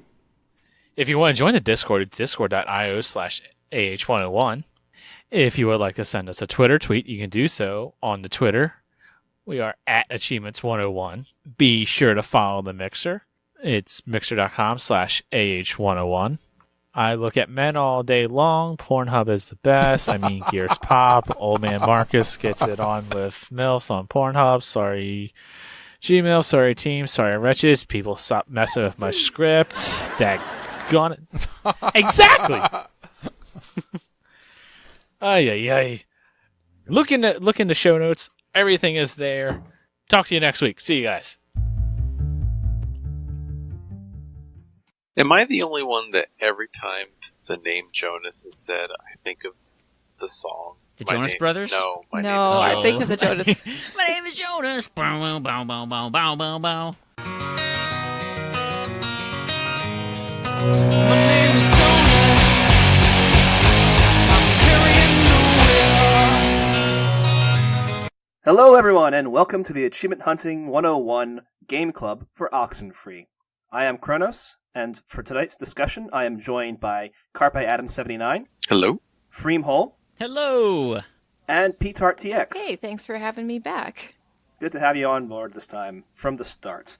We are going to be discussing more Oxenfree. If you have not heard our previous parts, you may be coming in a little confused, but hopefully you've had a chance to play through Oxenfree up to the point where we're going to be discussing. If not, as a warning again, we will be discussing this game in depth, so there will be spoilers. I recommend that you play the game first, but hopefully we will give you some entertaining insights into the game as we go. Last week, we discussed our option where we were going to save Ren, or figure out what was happening with Ren and try and meet up with him. And we took a path past a lake, and met up with Nona briefly, eventually met up with Ren, and sent them both essentially back to Hardened Tower, while we decided then to go on and try to rescue Clarissa, which was our other choice when we left the tower the first time round, which is where I had chosen to go first, but the three of you had all chosen to go save Ren, so we went with that path first. And now you're going to get to see what I saw. So this path of Clarissa requires us to go to Fort Milner. And we've just, in your situation, we've just left the woods and have walked across the bridge into Fort Milner. And it's going to be much the same at this point. Even though this is a different path, it really is just about the order. Some of the things that happen are going to feel different for you than they did for me, such as the things that felt different for me when we were going around on Ren's Loop would feel different for you because you saw that first, and I was seeing it second. But ultimately, this doesn't change as much. And that was a question you guys had last time. How much does this actually affect things? The answer is not too much, but it affects you in the mind. So I want to talk to you guys and see how it went for you. What were your experiences as you came into Fort Milner? So if I get this... Creepy. Yeah, it was creepy. If I understand this correctly, then, Kronos, you, as coming in the other way, you would have entered at the bottom by the cafeteria at the base of that lighthouse thing, and the three of us came in through the top. Yes. And crossed the cliffside on our way over there. I tried to go up, and I went right past the door that you're eventually going to go through. We'll come back to that in a second. And I walked all the way around, and I got to the path where you guys came in from, and I was trying to open that up, and it wouldn't open. So it is open for you. It would not open for me. That's funny, because I saw the door you go through, I saw it too, and I completely ignored it, because it's like, well, there's this big dumb lighthouse here with this red light. Like, clearly that's my thing. I got to do something here first. Yeah. Yeah, I went there first. Mm-hmm. And that's a little more obvious to you guys, because you've done this a couple of times now. You've had this thing keying you in that, oh, this is the thing I need to do. This is the game mechanic. I hadn't had that. I'd had the one experience in the cave, and then I came right here. So I'm sitting around in Fort Milner saying, that's a good point. Heck? Where am I supposed to Yeah, go? we had the gondola. I know I'm supposed to go find Clarissa, and she's over here somewhere. Yeah, so you had the gondola, you were saying, and it's the solution was, of course, that you take your radio out at the light, and you use the radio to tune into the red light the way you always do. And I figured it out eventually. But it took me a good 5 or 6 minutes of wandering around that screen in Fort Milner to figure it out on my own. But having had that experience on the other side, the second loop, no matter which way you go, is a little bit easier. You're familiar with the game mechanics now. So the light talks to you. Oh, I don't even remember that. Yeah, it sings to you in the radio style. It gives you the radio broadcast and tells you something interesting might be happening soon. It's not nearly as creepy as the rest of the conversations go on, but it does give you that notice that, this is still something strange and outside the ordinary. Usually, as we discussed earlier, tuning the radio does not have these kinds of effects, but it does start bringing that right up. That's interesting, because, I was messing around with the radio the whole time. I hadn't clued in on those rock stacks. So I was just pulling my radio up wherever, listening to music, finding the talk radio station, listening to whatever. So I probably heard that and was just like, yeah, okay, more background noise, whatever, and just completely tuned it out. What did they say? Did pTart or Carpe, did you glean anything from that? I completely glossed over it. Yeah, I don't even remember. I'm also struggling to remember if it's the point where I'm thinking it is, where you're in that one lower room and it has that overhanging red light. I just remember it being super, super creepy because I was sitting in my living room in the dark playing this alone, and I was getting super creeped out, hair standing up on the back of my neck. No, this is before that. No, we're talking about when you first get there, right? Say? And there's that red light. Got the door on the right, but then there's also a door on the left. If you walk past the door, it sort of makes a sound letting you know that's where you're supposed to be going. And if you try it, it says something along the lines of it's not locked, but it's like it's blocked. You can't open it, and it becomes opened when you trigger this lighthouse or water tower event. It's just radio snippets, but it doesn't really have a whole lot in. I didn't write this one down because it wasn't all that interesting. Okay.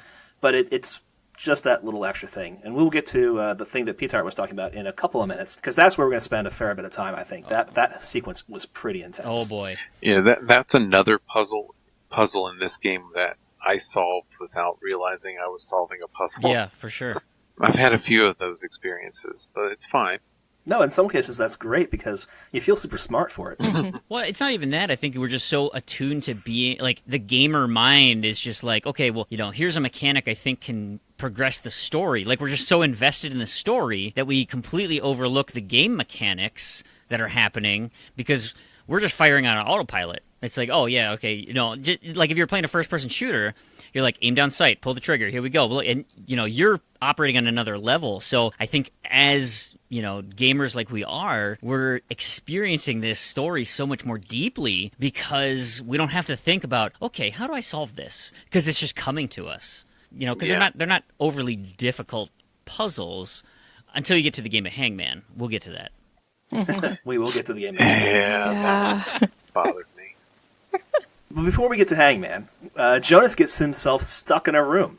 We get through the door. The very next screen, we're exploring that, and he goes into a room, and he gets himself locked inside, and we have to free him. Well, he chases Clarissa some interesting inside, things happen doesn't along he? the way. Yeah, he thinks it's Clarissa. Yeah. We She's saw not something. in there, Yeah, we saw something run past. I thought it was Clarissa. I mean, it was like, oh, there she is. But, like, she looked weird. Like she was, like, kind of grayish. And I was like, what the hell, where's she going? What's going on? And I thought, oh, well, maybe because Nona had seen us before and was all freaked out, that Clarissa is like, oh, who are these? Like, oh, I'm freaked out because, Alex is here. Look out. She was crazy before. And so I just kind of passed it off. And then Jonas goes taking off. And it's like, oh, well, given the conversation that we've started to have with Jonas about Clarissa, I'm starting to think like, man, what's your deal with her? And then when he ran off, I'm like, oh, you so want to try to hook up, you son of a... I don't... Yeah. And some of the conversation in that sequence and then the next scene, there Alex is really grilling him on that. So why are you so interested in Clarissa? Are you trying to date her too? Yep. So she's right there with you. Yeah, I picked up on that as well. And it'd be weird, like, each of her brothers dating Clarissa. Yeah. That Yeah. weird. I didn't even put that together till like right this second, but you're right, that is kind of gross. Is it more or less gross than when we were trying to think that maybe we would date him? Hey, at this point, That at is that true. point, Honestly, I think that I might be didn't more know. But now, like, the cat's out of the bag. Everybody knows. He's just being a creeper. Everyone's on board with all of this information. I mean, I know some people in the South are okay with that. Boy.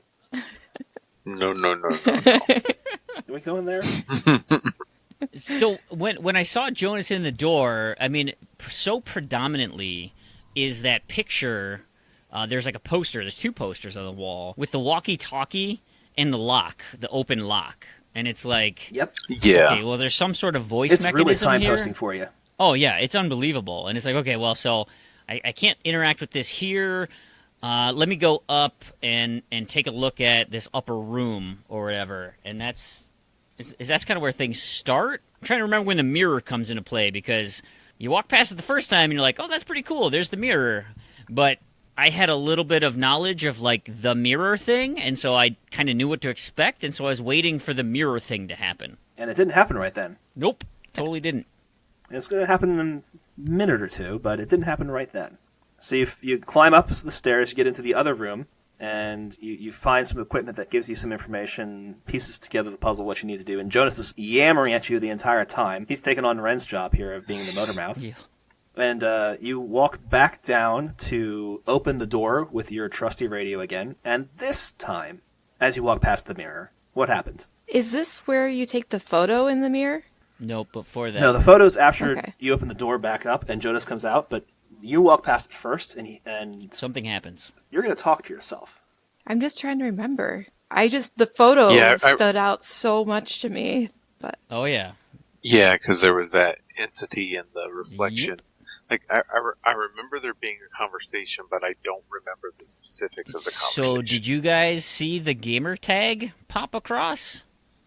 Yes, mine was Castle Will Kill. Okay, I know that guy or person. I don't even know if it's a guy or a girl. It's a guy. He's from another podcast, I believe. I recall that name. pTart, who is on yours? Anybody we know? I don't know. I didn't know I was supposed to pay attention to that. Mine was Narcissist Code, and the reason that was strange to me is because just being on the Z2Z podcast, I would get a lot of friend requests, and so there's a lot of people that I game with and people that I don't necessarily know, a lot of people I joined up through Destiny clans, and so this Narcissist Code is a person that I don't regularly game with, but I get the notifications when they pop up on my screen, and this happened to be the last person to sign in that triggered the notification on my screen because it happened like 3 minutes before this event. And so I'm wondering, like, is it the last person to sign in? And that's how the, seeing behind the curtain of which gamer tag pops I honestly up? don't know how it selects. That's a clever idea. I don't know, because I don't get pop-ups of people signing in unless they're on my favorites list, and I don't have very many of those. But I didn't even realize I was friends with him on Xbox, to be honest. I don't remember if I've played anything with him or not. If I have, it was a long time ago. But is there a point to that? Yes, there is a point to that, and we'll come back to that a little bit later on. But now that we're talking about the gamer tag and the gamer tag talking to you in this mirror, I want to bring us back to what I promised we'd talk about last week when we were discussing the Alex who was talking to us in the lake. Yeah. The Alex who's talking to us in the lake is another example of this. It's another person with a gamer tag over their head. However, frequently you can't see the gamer tag because the ripple effects on the water make it illegible. Oh, I didn't even... Yeah. Oh. Interesting. I wish I have a recording of that. But it's the same mechanic being used. Yeah. I wonder who it was. So, is the reflection that you're seeing somehow something that the other person did, causing it to say what it says? Yes. Oh. Ooh. Next level. Yeah. That's cool. The game doesn't just pull the gamer tag, and I don't know how it pulls the gamer tag, or how it even starts. The first person who plays this game, how did they have an experience? Sure. But now that enough people have played it, it pulls somebody from your friends list who has played it and tells you something that they chose in their game. I'm trying to even think of when this happened now, because the comment that it made to me was, "Don't let Jonas talk to his mother." It was the option I Yes, this one is about Jonas and his mother. Yeah, and it said, "Don't let Jonas talk to his mother." And it's like, okay. Narcissist Code told you not to let Jonas talk to his mother. Yeah. Rogue 1992, who spoke to me, told me the exact opposite. He said, when the opportunity comes up, let Jonas talk to his mother. It's the same situation that happened during the lake, and I responded the same way. Jonas's mom is dead. Like, she gone. Exactly. So, yeah, you're exactly right. How can we make Mike break up with Clarissa or not? How can we let Jonas talk with his mother or not? Those people are all dead. We're not going to have further interactions with them. Or are we? Or Clarissa won't. Oh. Or are we? Bum, bum, bum. So, that freaks Alex out a little bit. It freaked out Brandon. She walks forward. She opens up the door. And she lets Jonas out and has an opportunity to tell him about his experience, the experience with the mirror. Did you tell Jonas what happened, or did you keep it to yourself? I kept it to myself because at this point I was kind of getting pissed at Jonas. Like he was kind of getting on my nerves, and so I was like, you know what? No, he's doing his own thing. He's all interested in Clarissa. I'm taking this with me. I don't know what's going on, but he's not helping. So I'm gonna figure this out on my own by myself. How about you, Adam? I think my response was more of the, okay, something weird's happening again. Whatever the option was, it was something like that. So I mentioned that something had happened, but I don't think it was like a specific about what it was. Yeah, and I believe my choice was exactly the same as Adam's. Because I've always been trying to bond with Jonas in my playthrough, be like the nice sister. So just trying to be open and upfront with him. So I believe I did share. I'm not sure if I got down into the deep specifics. I did give the specifics. I said, hey, the mirror just talked to me, or whatever that choice was. And so the fact that Jonas then wants to go and interact with the mirror himself was very in keeping because I had told him what had happened. You guys didn't give him as much information, and I know that he's going to go, and eventually he's going to take the photo of the mirror, as we've discussed a little bit already. Yeah. Right. How did he express that to you, that he was going to take a photograph of the mirror for you guys? I don't remember. I also can't remember the specifics, because I think... Was he just taking a selfie or something? I thought it was along the lines of like Rockstar Hero, or it's something about thanking her for rescuing him and taking a picture to celebrate the moment. Yeah. Cool. Okay. Yeah, that sounds familiar. Yeah. More of Yeah, a commemoration thing, not like a, hey, let's try and see what's going on. Right. Because I have told him already that this has happened, and because we've got creepy things happening on the island, I tell him that it's something creepy has happened with the mirror, and he's like, cool, let's take a photo of it and see what happens. And I'm like, that's a really bad idea, Jonas. Why are you doing this? That's not the experience you guys have, where you can berate him for bad decision-making because, he doesn't have any ill intent, really. But trying to take a photograph of these guys... Why would you want to do but that? Even in the other pictures, like at the lake scene, and where's the other picture? Like you could see the glowing red eyes in the background. Like they're there. Yep.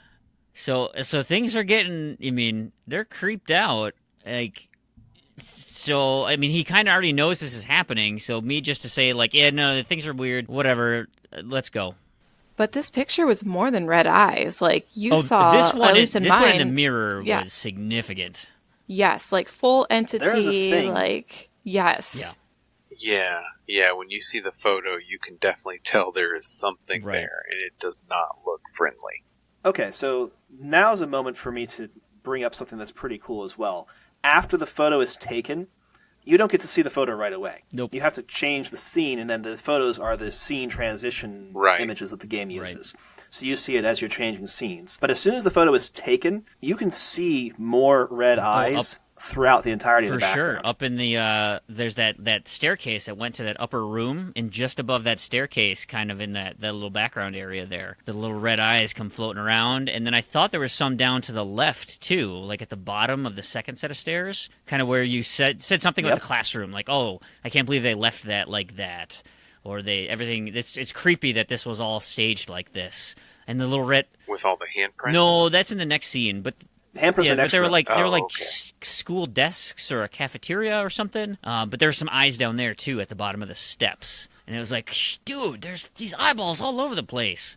Gosh, I don't remember the eyeballs everywhere. Creeping me. Well, because they don't necessarily look. I mean, you remember the picture? They don't necessarily look like eyes per se, but they're those. They almost look like sideways candle flames. Because they're very subtle. Yeah, they're just this little kind of like red tinge, and you're almost like, is that like a firefly? Is that like a? But they're equally spaced, pointing in opposite directions, and it's like, no, that's like the bridge of a nose. Like there's, they're following some sort of pattern of where an entity's eyes would be. Yeah, I definitely noticed the sprinkling of the eyes as well. And pTart, I was in the same boat as you doing this. This playthrough was at like 11:30 at night in my house with my headphones, in the dark, and I was sitting on my couch with my kitchen and entryway all behind me. So if anyone wanted to come and creep me out like Cronus' wife, that would have been the opportunity. I would have flipped out. The game, we've mentioned this before, but the game does an amazing job of getting under your skin, not with jump scares or any of the usual techniques, but with just this completely chilling atmosphere. Yeah. The atmospherics in this game are astounding. They're like so heavy. It's like I remember multiple instances of where I was sitting there and experiencing this, and just like looking around my room and just saying, I'm still here in reality, right? Like this, like I'm just trying to ground myself and say, okay, this is just a game. You're all right. Let's keep playing. And it's just one sentence pep talk, but just, hey, this is you're having fun. Remind yourself you're having fun. I actually had to do the same thing. I had to pause, like, okay, look around my living room, like, okay, that's not actually going on. There's no there's no red lights. There's no random like scary radio recordings and that tuning noise. Oh yeah. When you tune the radio to make those triangles, oh, that really It's haunting. Yeah. Haunting. Yes. Are you guys actually having fun? Is this still fun for you? Oh Yeah.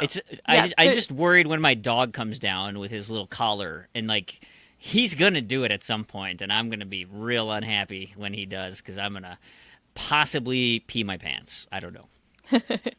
For me, it's the mystery. It's just the mystery of it all, because I like sci-fi type stories, and this to me has kind of, not like a real in your face so much, but it's more just like a paranormal type of thing going on, and just trying to dig through all of the clues that we get along the way and trying to figure out what this means and how it all fits together like a puzzle. I have ideas of what might be going on, but I still don't really know.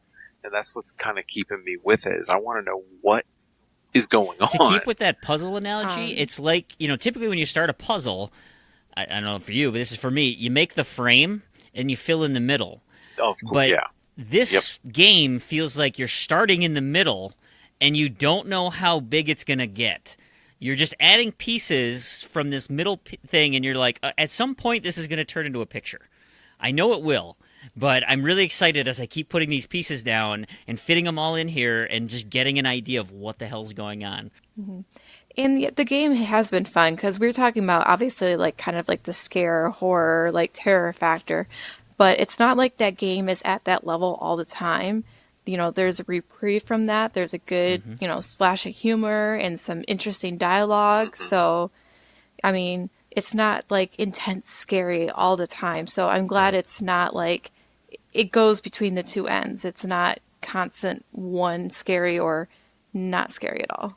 Although we get to a scary part here. Oh yeah, the scary part's going to come up next scene. Yes. You mentioned your dog coming in, needing to be taken on a walk would maybe make you pee your pants.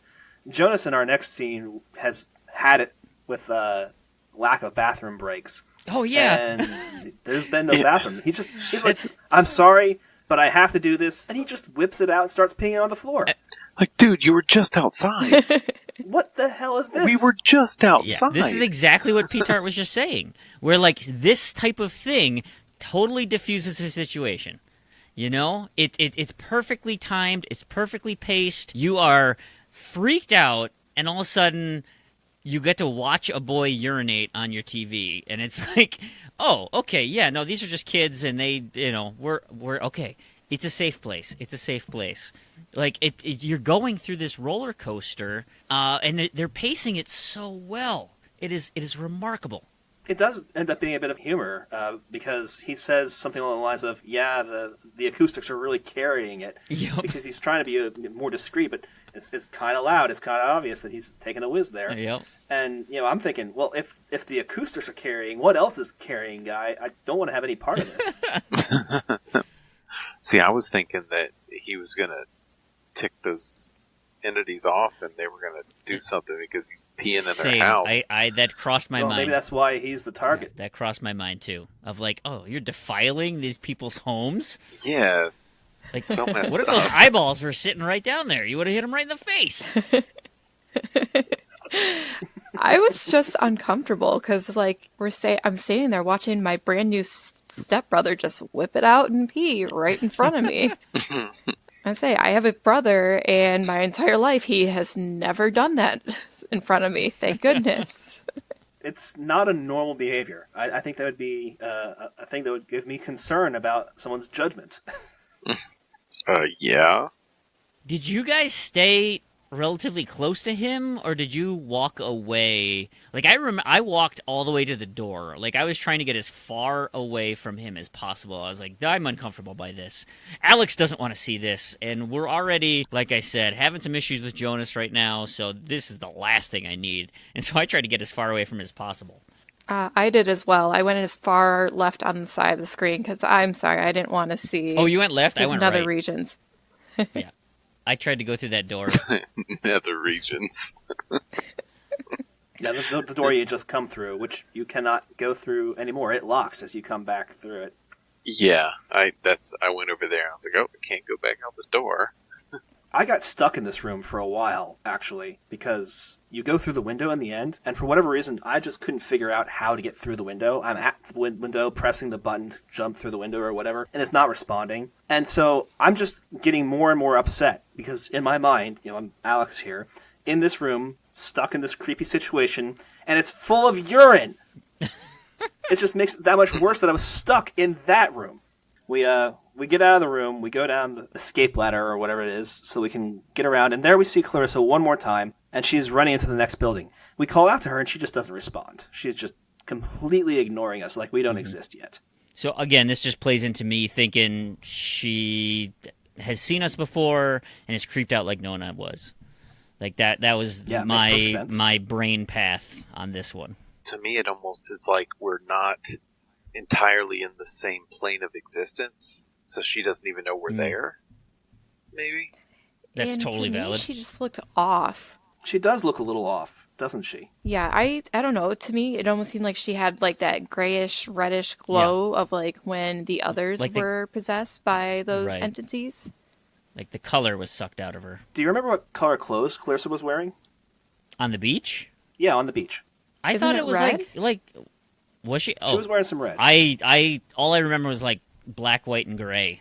I don't remember any color, so that's why when I seeing her here, I was just like, oh, that's just emo Clarissa being her moody old self. Yeah, Clarissa is our red character in this. She wears a lot of red. Her text is in red if you have subtitles on. Her name is in red when she's the one speaking, so she's red. The Clarissa who's running along here, she's still got red coloration, but it seems to be, at least to me, subdued. Yeah, it's not as vibrant as the red that was on the beach when she was wearing it. And this building with that gigantic mural on the side of it, that seemed a little ostentatious. Yeah, the Tony the Tiger. Yeah, very much of like, you know, that would be on your B-52 bomber, the side of your plane. Yeah, the entire island feels like it's basically surplus from World War II at this point. Yeah, 100%. We chase her into the building, and she's gone again. Unsurprising at this point. And this is where we come into that game of Hangman we've mentioned before. So the people who have played the game know what we're talking about. But for someone who is not as familiar with the game or has forgotten it somehow, I can't imagine how you would forget this portion. Tell me what happened, Adam. One thing I wanted to say before that, though, is it was just hitting me, this whole thing with Clarissa looking different. And I'm thinking that this is one of those situations, again, where we're seeing something maybe from the past. So maybe this is a time that Clarissa was there on the island before, and we're seeing that Clarissa, not the one that's there now. Like an echo or something? Maybe. That's kind of where I'm going with, was kind of leaning with that. But on the whole Hangman thing, when everything goes upside down... Well, so what happens when you open the door? Explain the room. Talk about the room, because that is very... It is. Oh, the handprints everywhere? Absolutely. Yeah, you mentioned the handprints right away. It was so creepy. I mean, they just stand out like a sore thumb. Really, oh yeah. So bright. And it's the only bit of white in the whole room. I don't remember exactly when it happens, but like when more handprints start hitting the wall, that really made my hair stand on end. That was after the game, wasn't it? That's after the game, but it starts off with about 7 handprints, I think I counted, on the chalkboard, and it's like someone took chalk residue and made a handprint out of it, but it also looks like it could have been paint, honestly. So it's like kids had put their hands on it, and that looks really cute. I didn't see cute at all. No. No, there was no cute factor. None whatsoever. Not in that setting. It's funny because, like, again, you're in a classroom setting, so I assume kids. But given the scope of the image, like how small your character is, like it's hard to tell size. I mean, they very well could be an adult classroom with adult hands, but because of a classroom setting, like I immediately think kids, and because I thought kids, that made it even more creepy.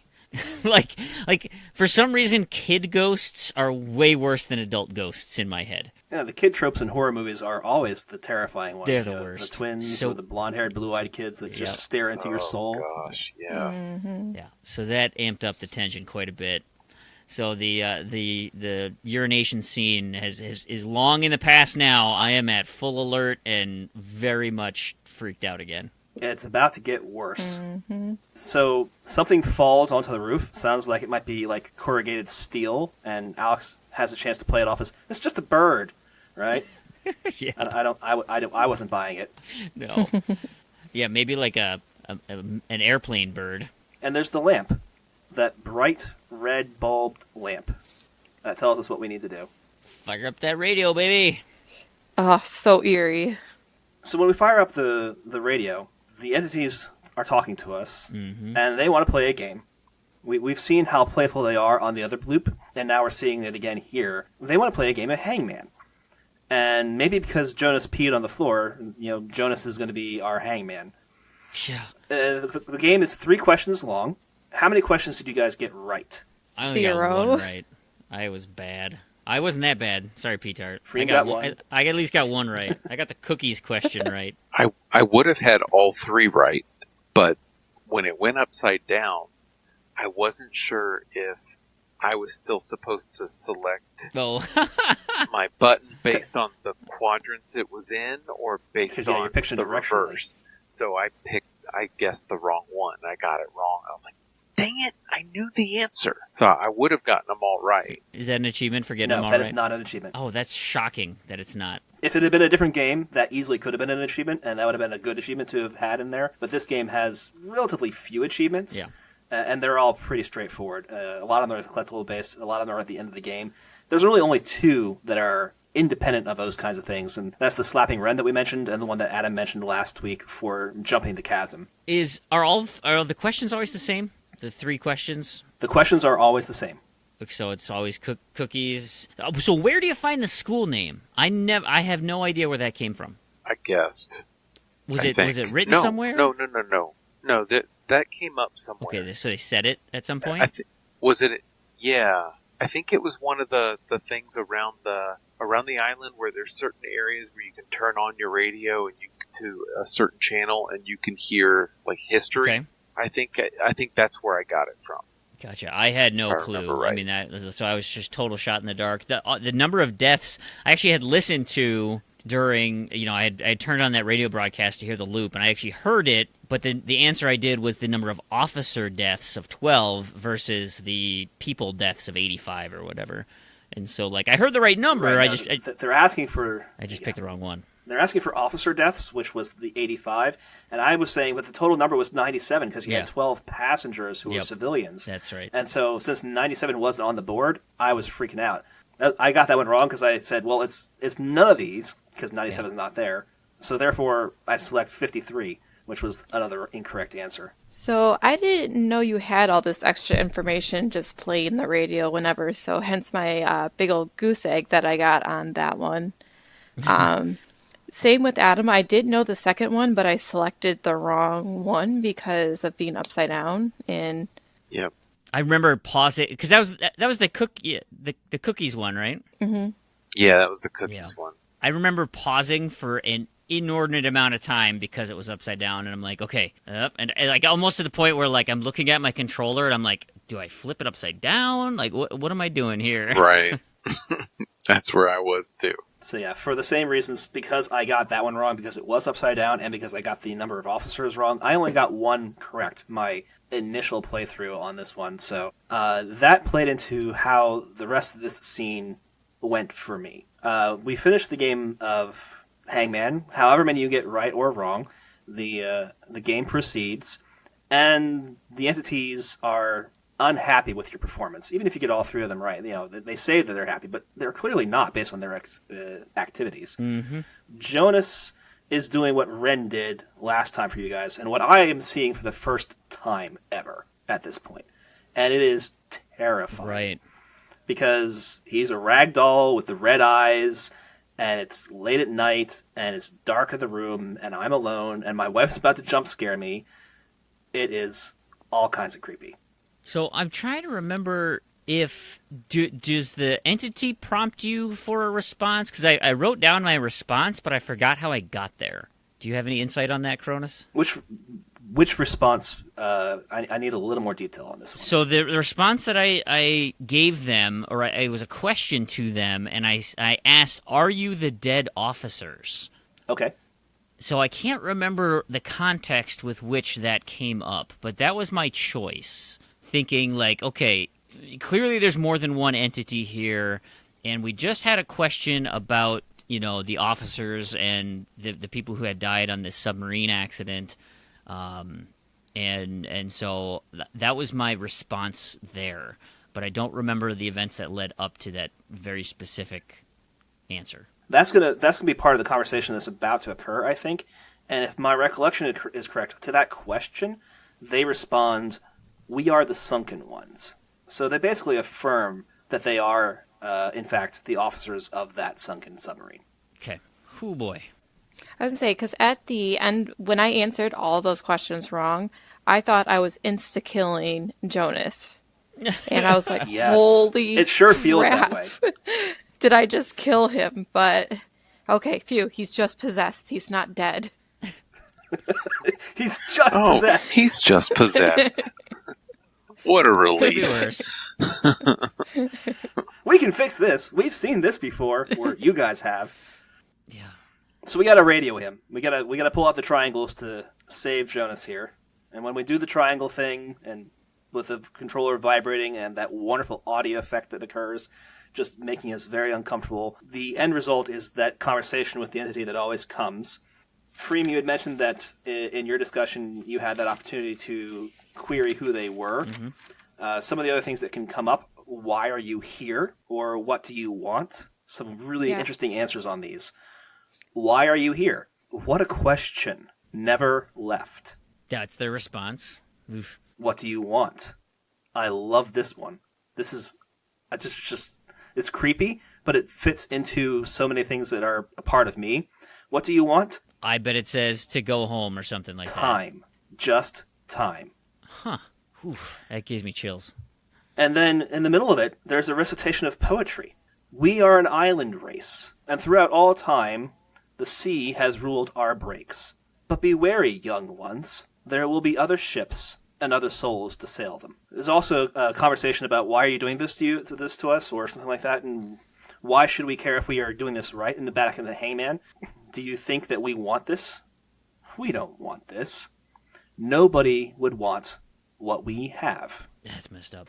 So they are definitely, excuse me, they're talking to us and giving us a lot of insight into both who they are and some of their motivations, some of the things that we've really been growing to suspect already, but we still don't know the methodology that they're trying to carry it out with. And now that the conversation is done and Jonas comes back, we can move forward and restart our quest, shaken once more, but maybe go find Clarissa and figure out what we're going to do next. So when does the chalkboard get populated by more hands that just pepper the board? Yeah, that's at the end of the Hangman game. Yeah. Oh my god, that creeped me out. Because it animates because so like you said, beautifully. pTart, I assume when you answer 0 right and I get 1 right, I would have been a different story had I gotten all 3 right. But like the fact that it was like you said, the handprints show up and you're like, oh, I just killed Jonas. Awesome. There we go. Game over. I tried to count how many handprints show up in the end, and I had a really hard time because there's a lot of them, and it's not in neat lines that make counting easy, and they're small enough that on the screen it's hard to count, but it's somewhere between 70 and 80 hands are added.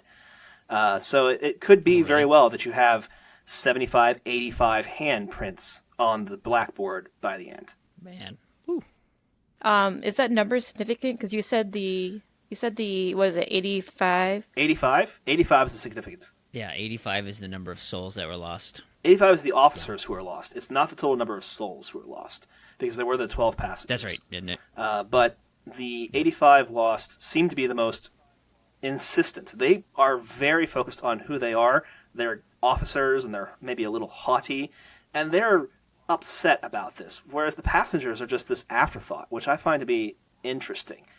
I don't know if that's a correct reading, but it's definitely how I feel the game is talking about it, or at least the entities are talking about it to me through their conversations. Mm-hmm.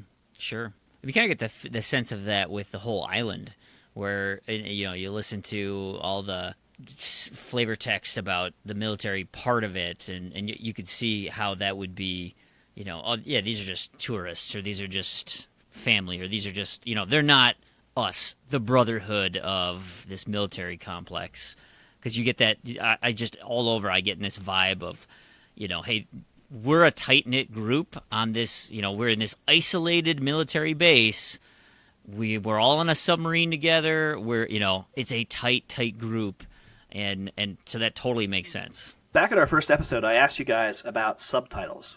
Are you still playing with subtitles on now that you've turned it on? Were you playing through this section with subtitles on? Yeah, I'm definitely doing the subtitles now. I have subtitles as well. I have no subtitles at all. Still playing blind. I was playing with subtitles, and I noticed that the subtitles are categorizing the entity now most of the time as the ghosts. But a couple of times, it's not. It's got the triple question mark is talking to us. And that was a little confusing to me. Did they make a mistake in giving me the name of the ghosts too early? Or are there multiple entities, again, speaking to us, and some of them we know are ghosts, and some of them we don't know who they are yet? I also wanted to point out that when the ghosts are talking to us, either in the question mark form or as ghosts, I mentioned that Clarissa is red and Alex is this teal. The ghosts are a deep green. So when they're talking to us, they're in a deep green color. And I think that's important for our next scene. Not for me, it's not. We walk up the stairs to get to the next area, and presumably this is where that noise happened, right? I mean, that we heard. You're kind of climbing to the top of the roof there. I'm expecting to find some sort of catastrophe. Well, we get something similar to a catastrophe. We get yet another time loop. Mm-hmm. You guys have seen the time loops before. This is actually the first time that I, in my playthrough, experienced a time loop, so I didn't know what this was yet. So it was a surprising thing to me.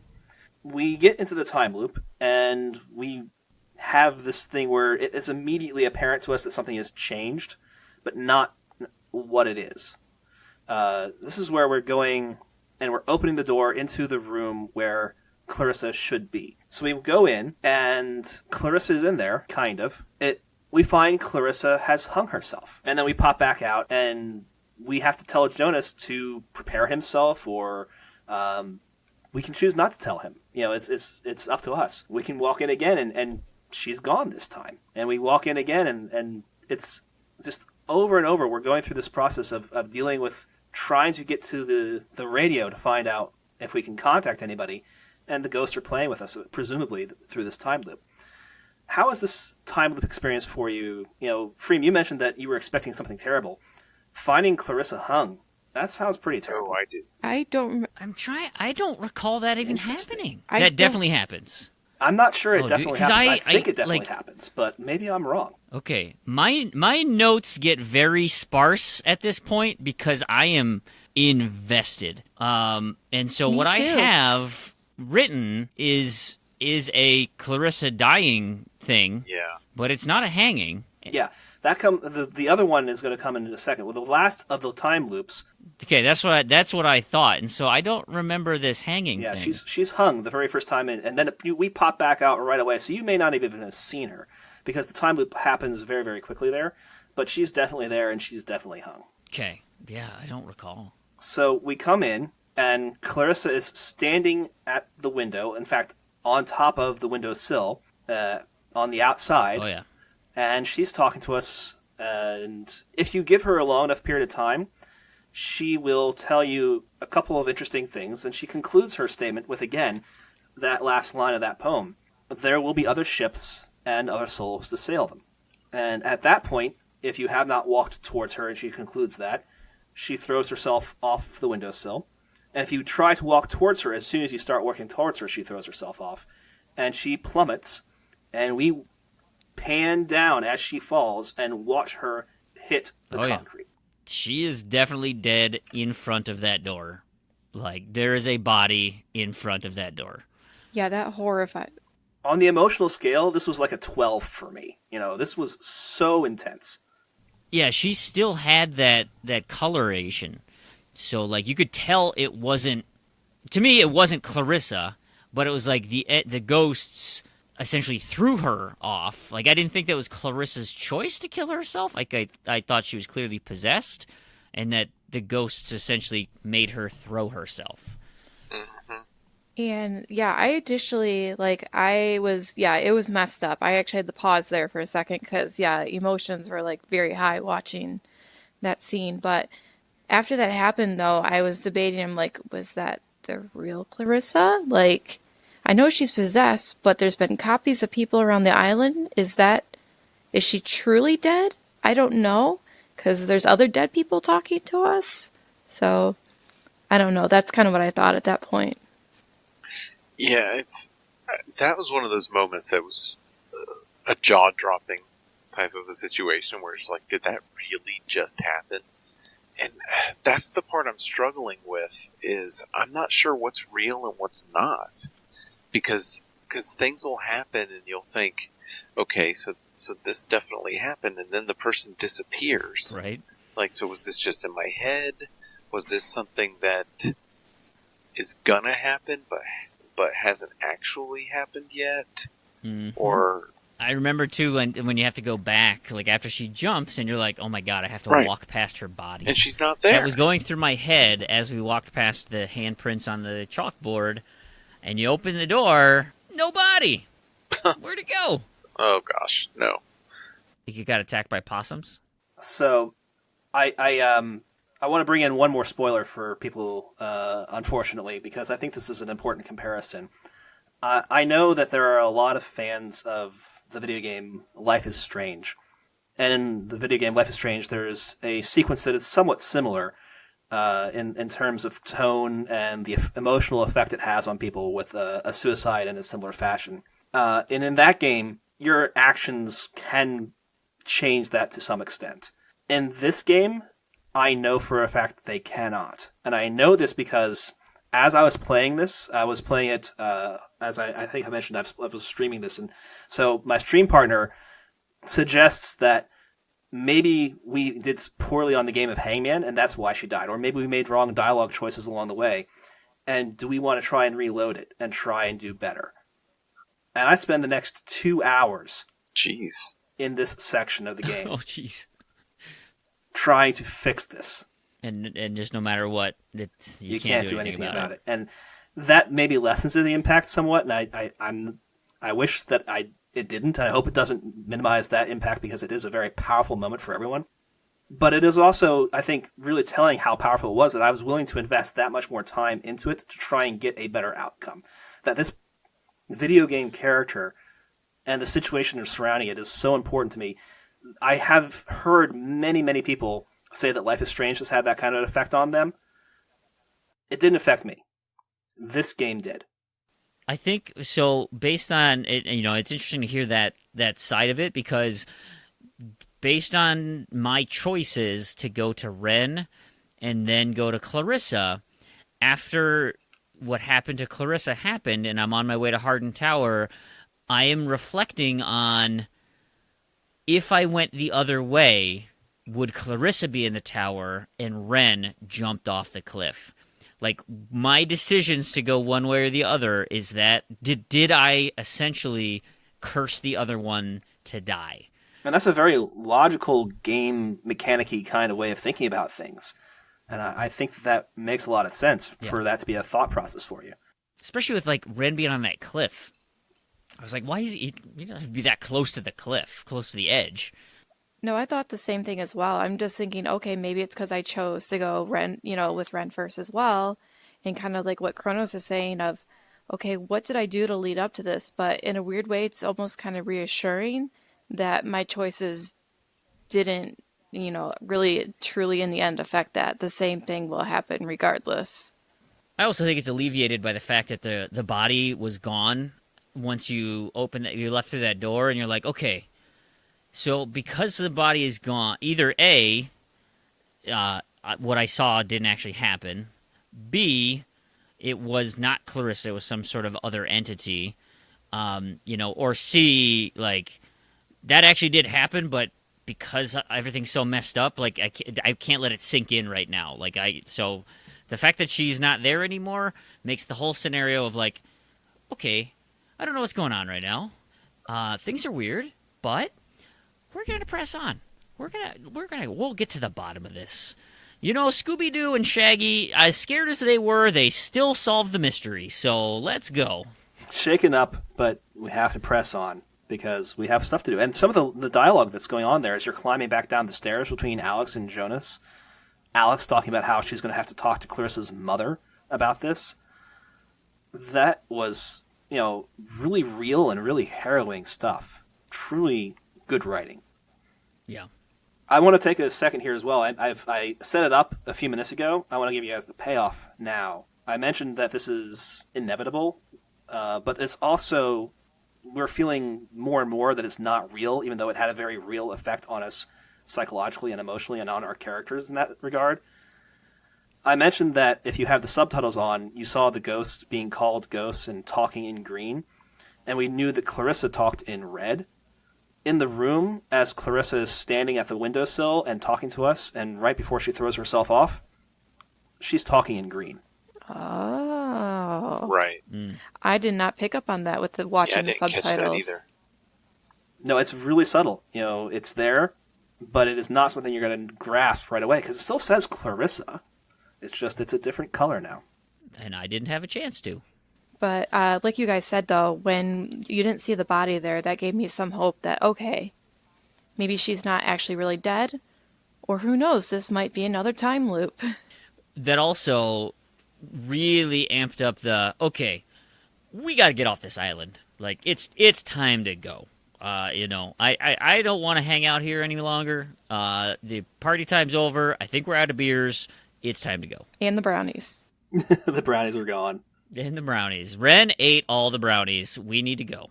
So we get to make our way back to Hardin Tower, and we meet up with Nona, who we met earlier, and sent on her way there, and Ren, who we sent off to get down from his high there. And I met up and carried, essentially, Ren back with me after that, and met up with Nona at the tower. Either way, you end up with the four of you on the tower, making a decision about what to do next. And surprisingly, Ren has a decent idea. I didn't think it was that good of an idea. Actually, I kind of tuned out when they started arguing because things got really out of control between Ren and Jonas. Ugly. And I'm like, God, you guys just lay off. I'm sick of both of you. Well, I think I know where this is one going. Ultimately, you have a choice to make about who you take with you on the next leg of your journey. You're going to go into town to enact Ren's plan, or at least some elements of Ren's plan. And you get to choose whether you're going to take Ren because it's his plan, Jonas because he's been with you and is not high, or screw them both and take Nona. Frim, I'm guessing you took Nona. I tipped my hand. I'm like, listen, you little bratty boys, you know what? The ladies, we're out of here. You guys solve your little problems, because Jonas, you're up all on this dead chick Clarissa. Ren, you're high as a kite and completely annoying now. I'm done with both of you.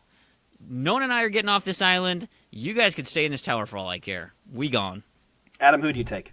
On that, I stuck with Jonas. I've been with him the whole time. We've experienced a lot of things together, and it's probably best to keep those two guys separated anyway. So I picked him. I also picked Jonas, just because same reasons. He's been with me the whole time. I'm trying to bond with my new brother. And I also was playing a little bit of matchmaking. I wanted to leave Ren and Nona together because they clearly have a thing for each other. Oh, yeah. That's right. Now, to just add a little bit of context, too, to my decision, because we don't know anything about Nona, really, she's been very quiet, I thought this would be a great opportunity to learn more about her as a character as well. So that was playing into the background of my decision of like, all right, I get these two dudes. I don't know a thing about her. Let's just spend some time with her. Get to know her. Maybe she'll open up. All right, so Freem, you're taking Nona, and Adam and pTart, you're taking Jonas. I also chose to take Nona, and we'll get back to that, I think, next time.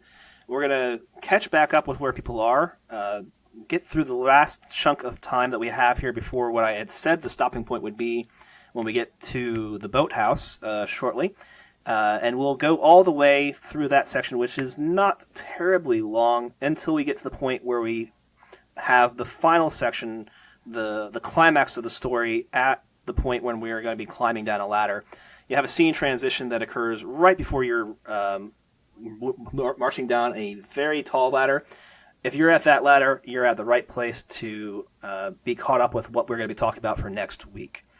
I want to thank you guys, as always, for joining me, Freamwhole, Carpe Adam 79, and pTart, for bringing your insights and experiences with this game, because my experiences with the game are my experience, and it's obviously something that's going to be very different for people based on their choices or their insights and what they've had happen in their own lives. And I think this game has a lot of stuff that's worth talking about, so I appreciate the time that you're giving to give me your insights and share it with the community. Feelings mutual. It's been super fun. Yeah, this has been great.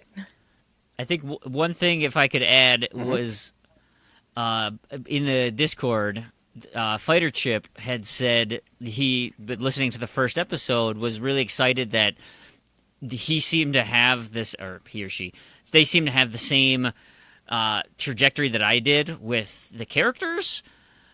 And I typed in there that, well, when you hear the next couple episodes, things are going to change. So whether you're on board with how my feelings go, because so even an experience like that where you can start off on the same page and your view of all the characters continues to morph and just go in different directions as they develop. I mean, they're so deep.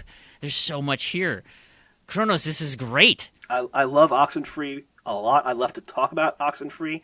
In a lot of ways, even with as much as we've been talking about it, we're still only scratching the surface because of all the things that Night Studios has put into this game.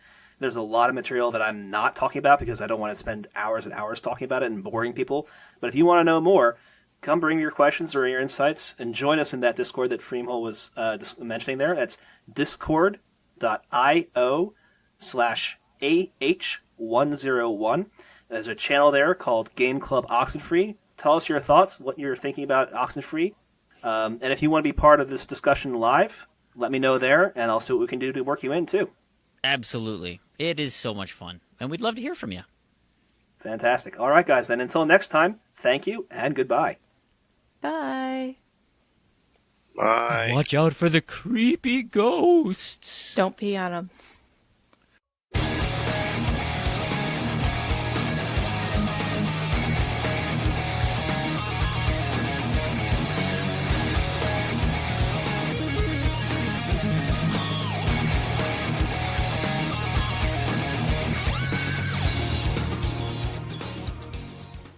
Hello everyone, I'm Wakapeil, and way back at the dawn of the Achievement Hunting 101 podcast, I told you about Dead or Alive 5 Last Round, specifically the Core Fighters edition, which allowed you to get every single achievement of this $60 release for free.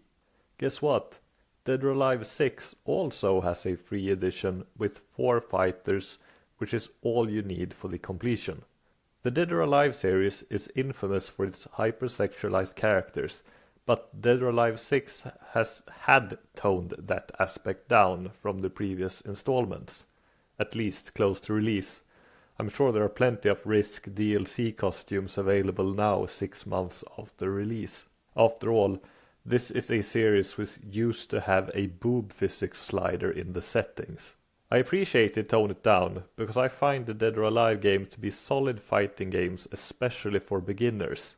While going for the online matches in Dead or Alive 5, my wife walked into the room, reacting to the scantily clad little girl with underwear matching her skin tone, beating the crap out of the burly ninja man I was controlling with a puzzled, "What is she wearing?"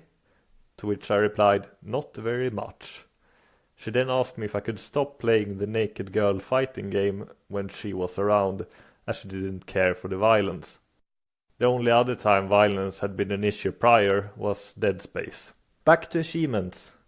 Dead or Alive 6 has 36 achievements worth 1000 gamer score and 2380 TA.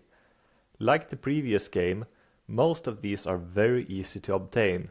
Some merely require you to play a single match type or change something in the settings. There are, however, a few difficult ones, such as winning 5 ranked matches in a row, winning 50 ranked matches, not in a row thankfully, complete a character's combo challenge, and probably the toughest of them all, complete the tutorial. I'm serious. Apart from the unlock all other achievement, completing the tutorial is the least unlocked achievement in the game, with a ratio close to 4. Of the 4 free characters available, I found the combo challenges for Bass or Base or whatever the big American wrestler's name is the easiest. Be aware that one of his combos is not properly explained, but there are video guides out there telling you how to pull them off. Dead or Alive 6 completion estimate is 15 to 20 hours, but you can get most of the achievements in a quarter of that time. I highly recommend it, even if you might get dirty looks by passers-by for having burly men kick the crap out of little girls, or vice versa. Have a nice day, everyone!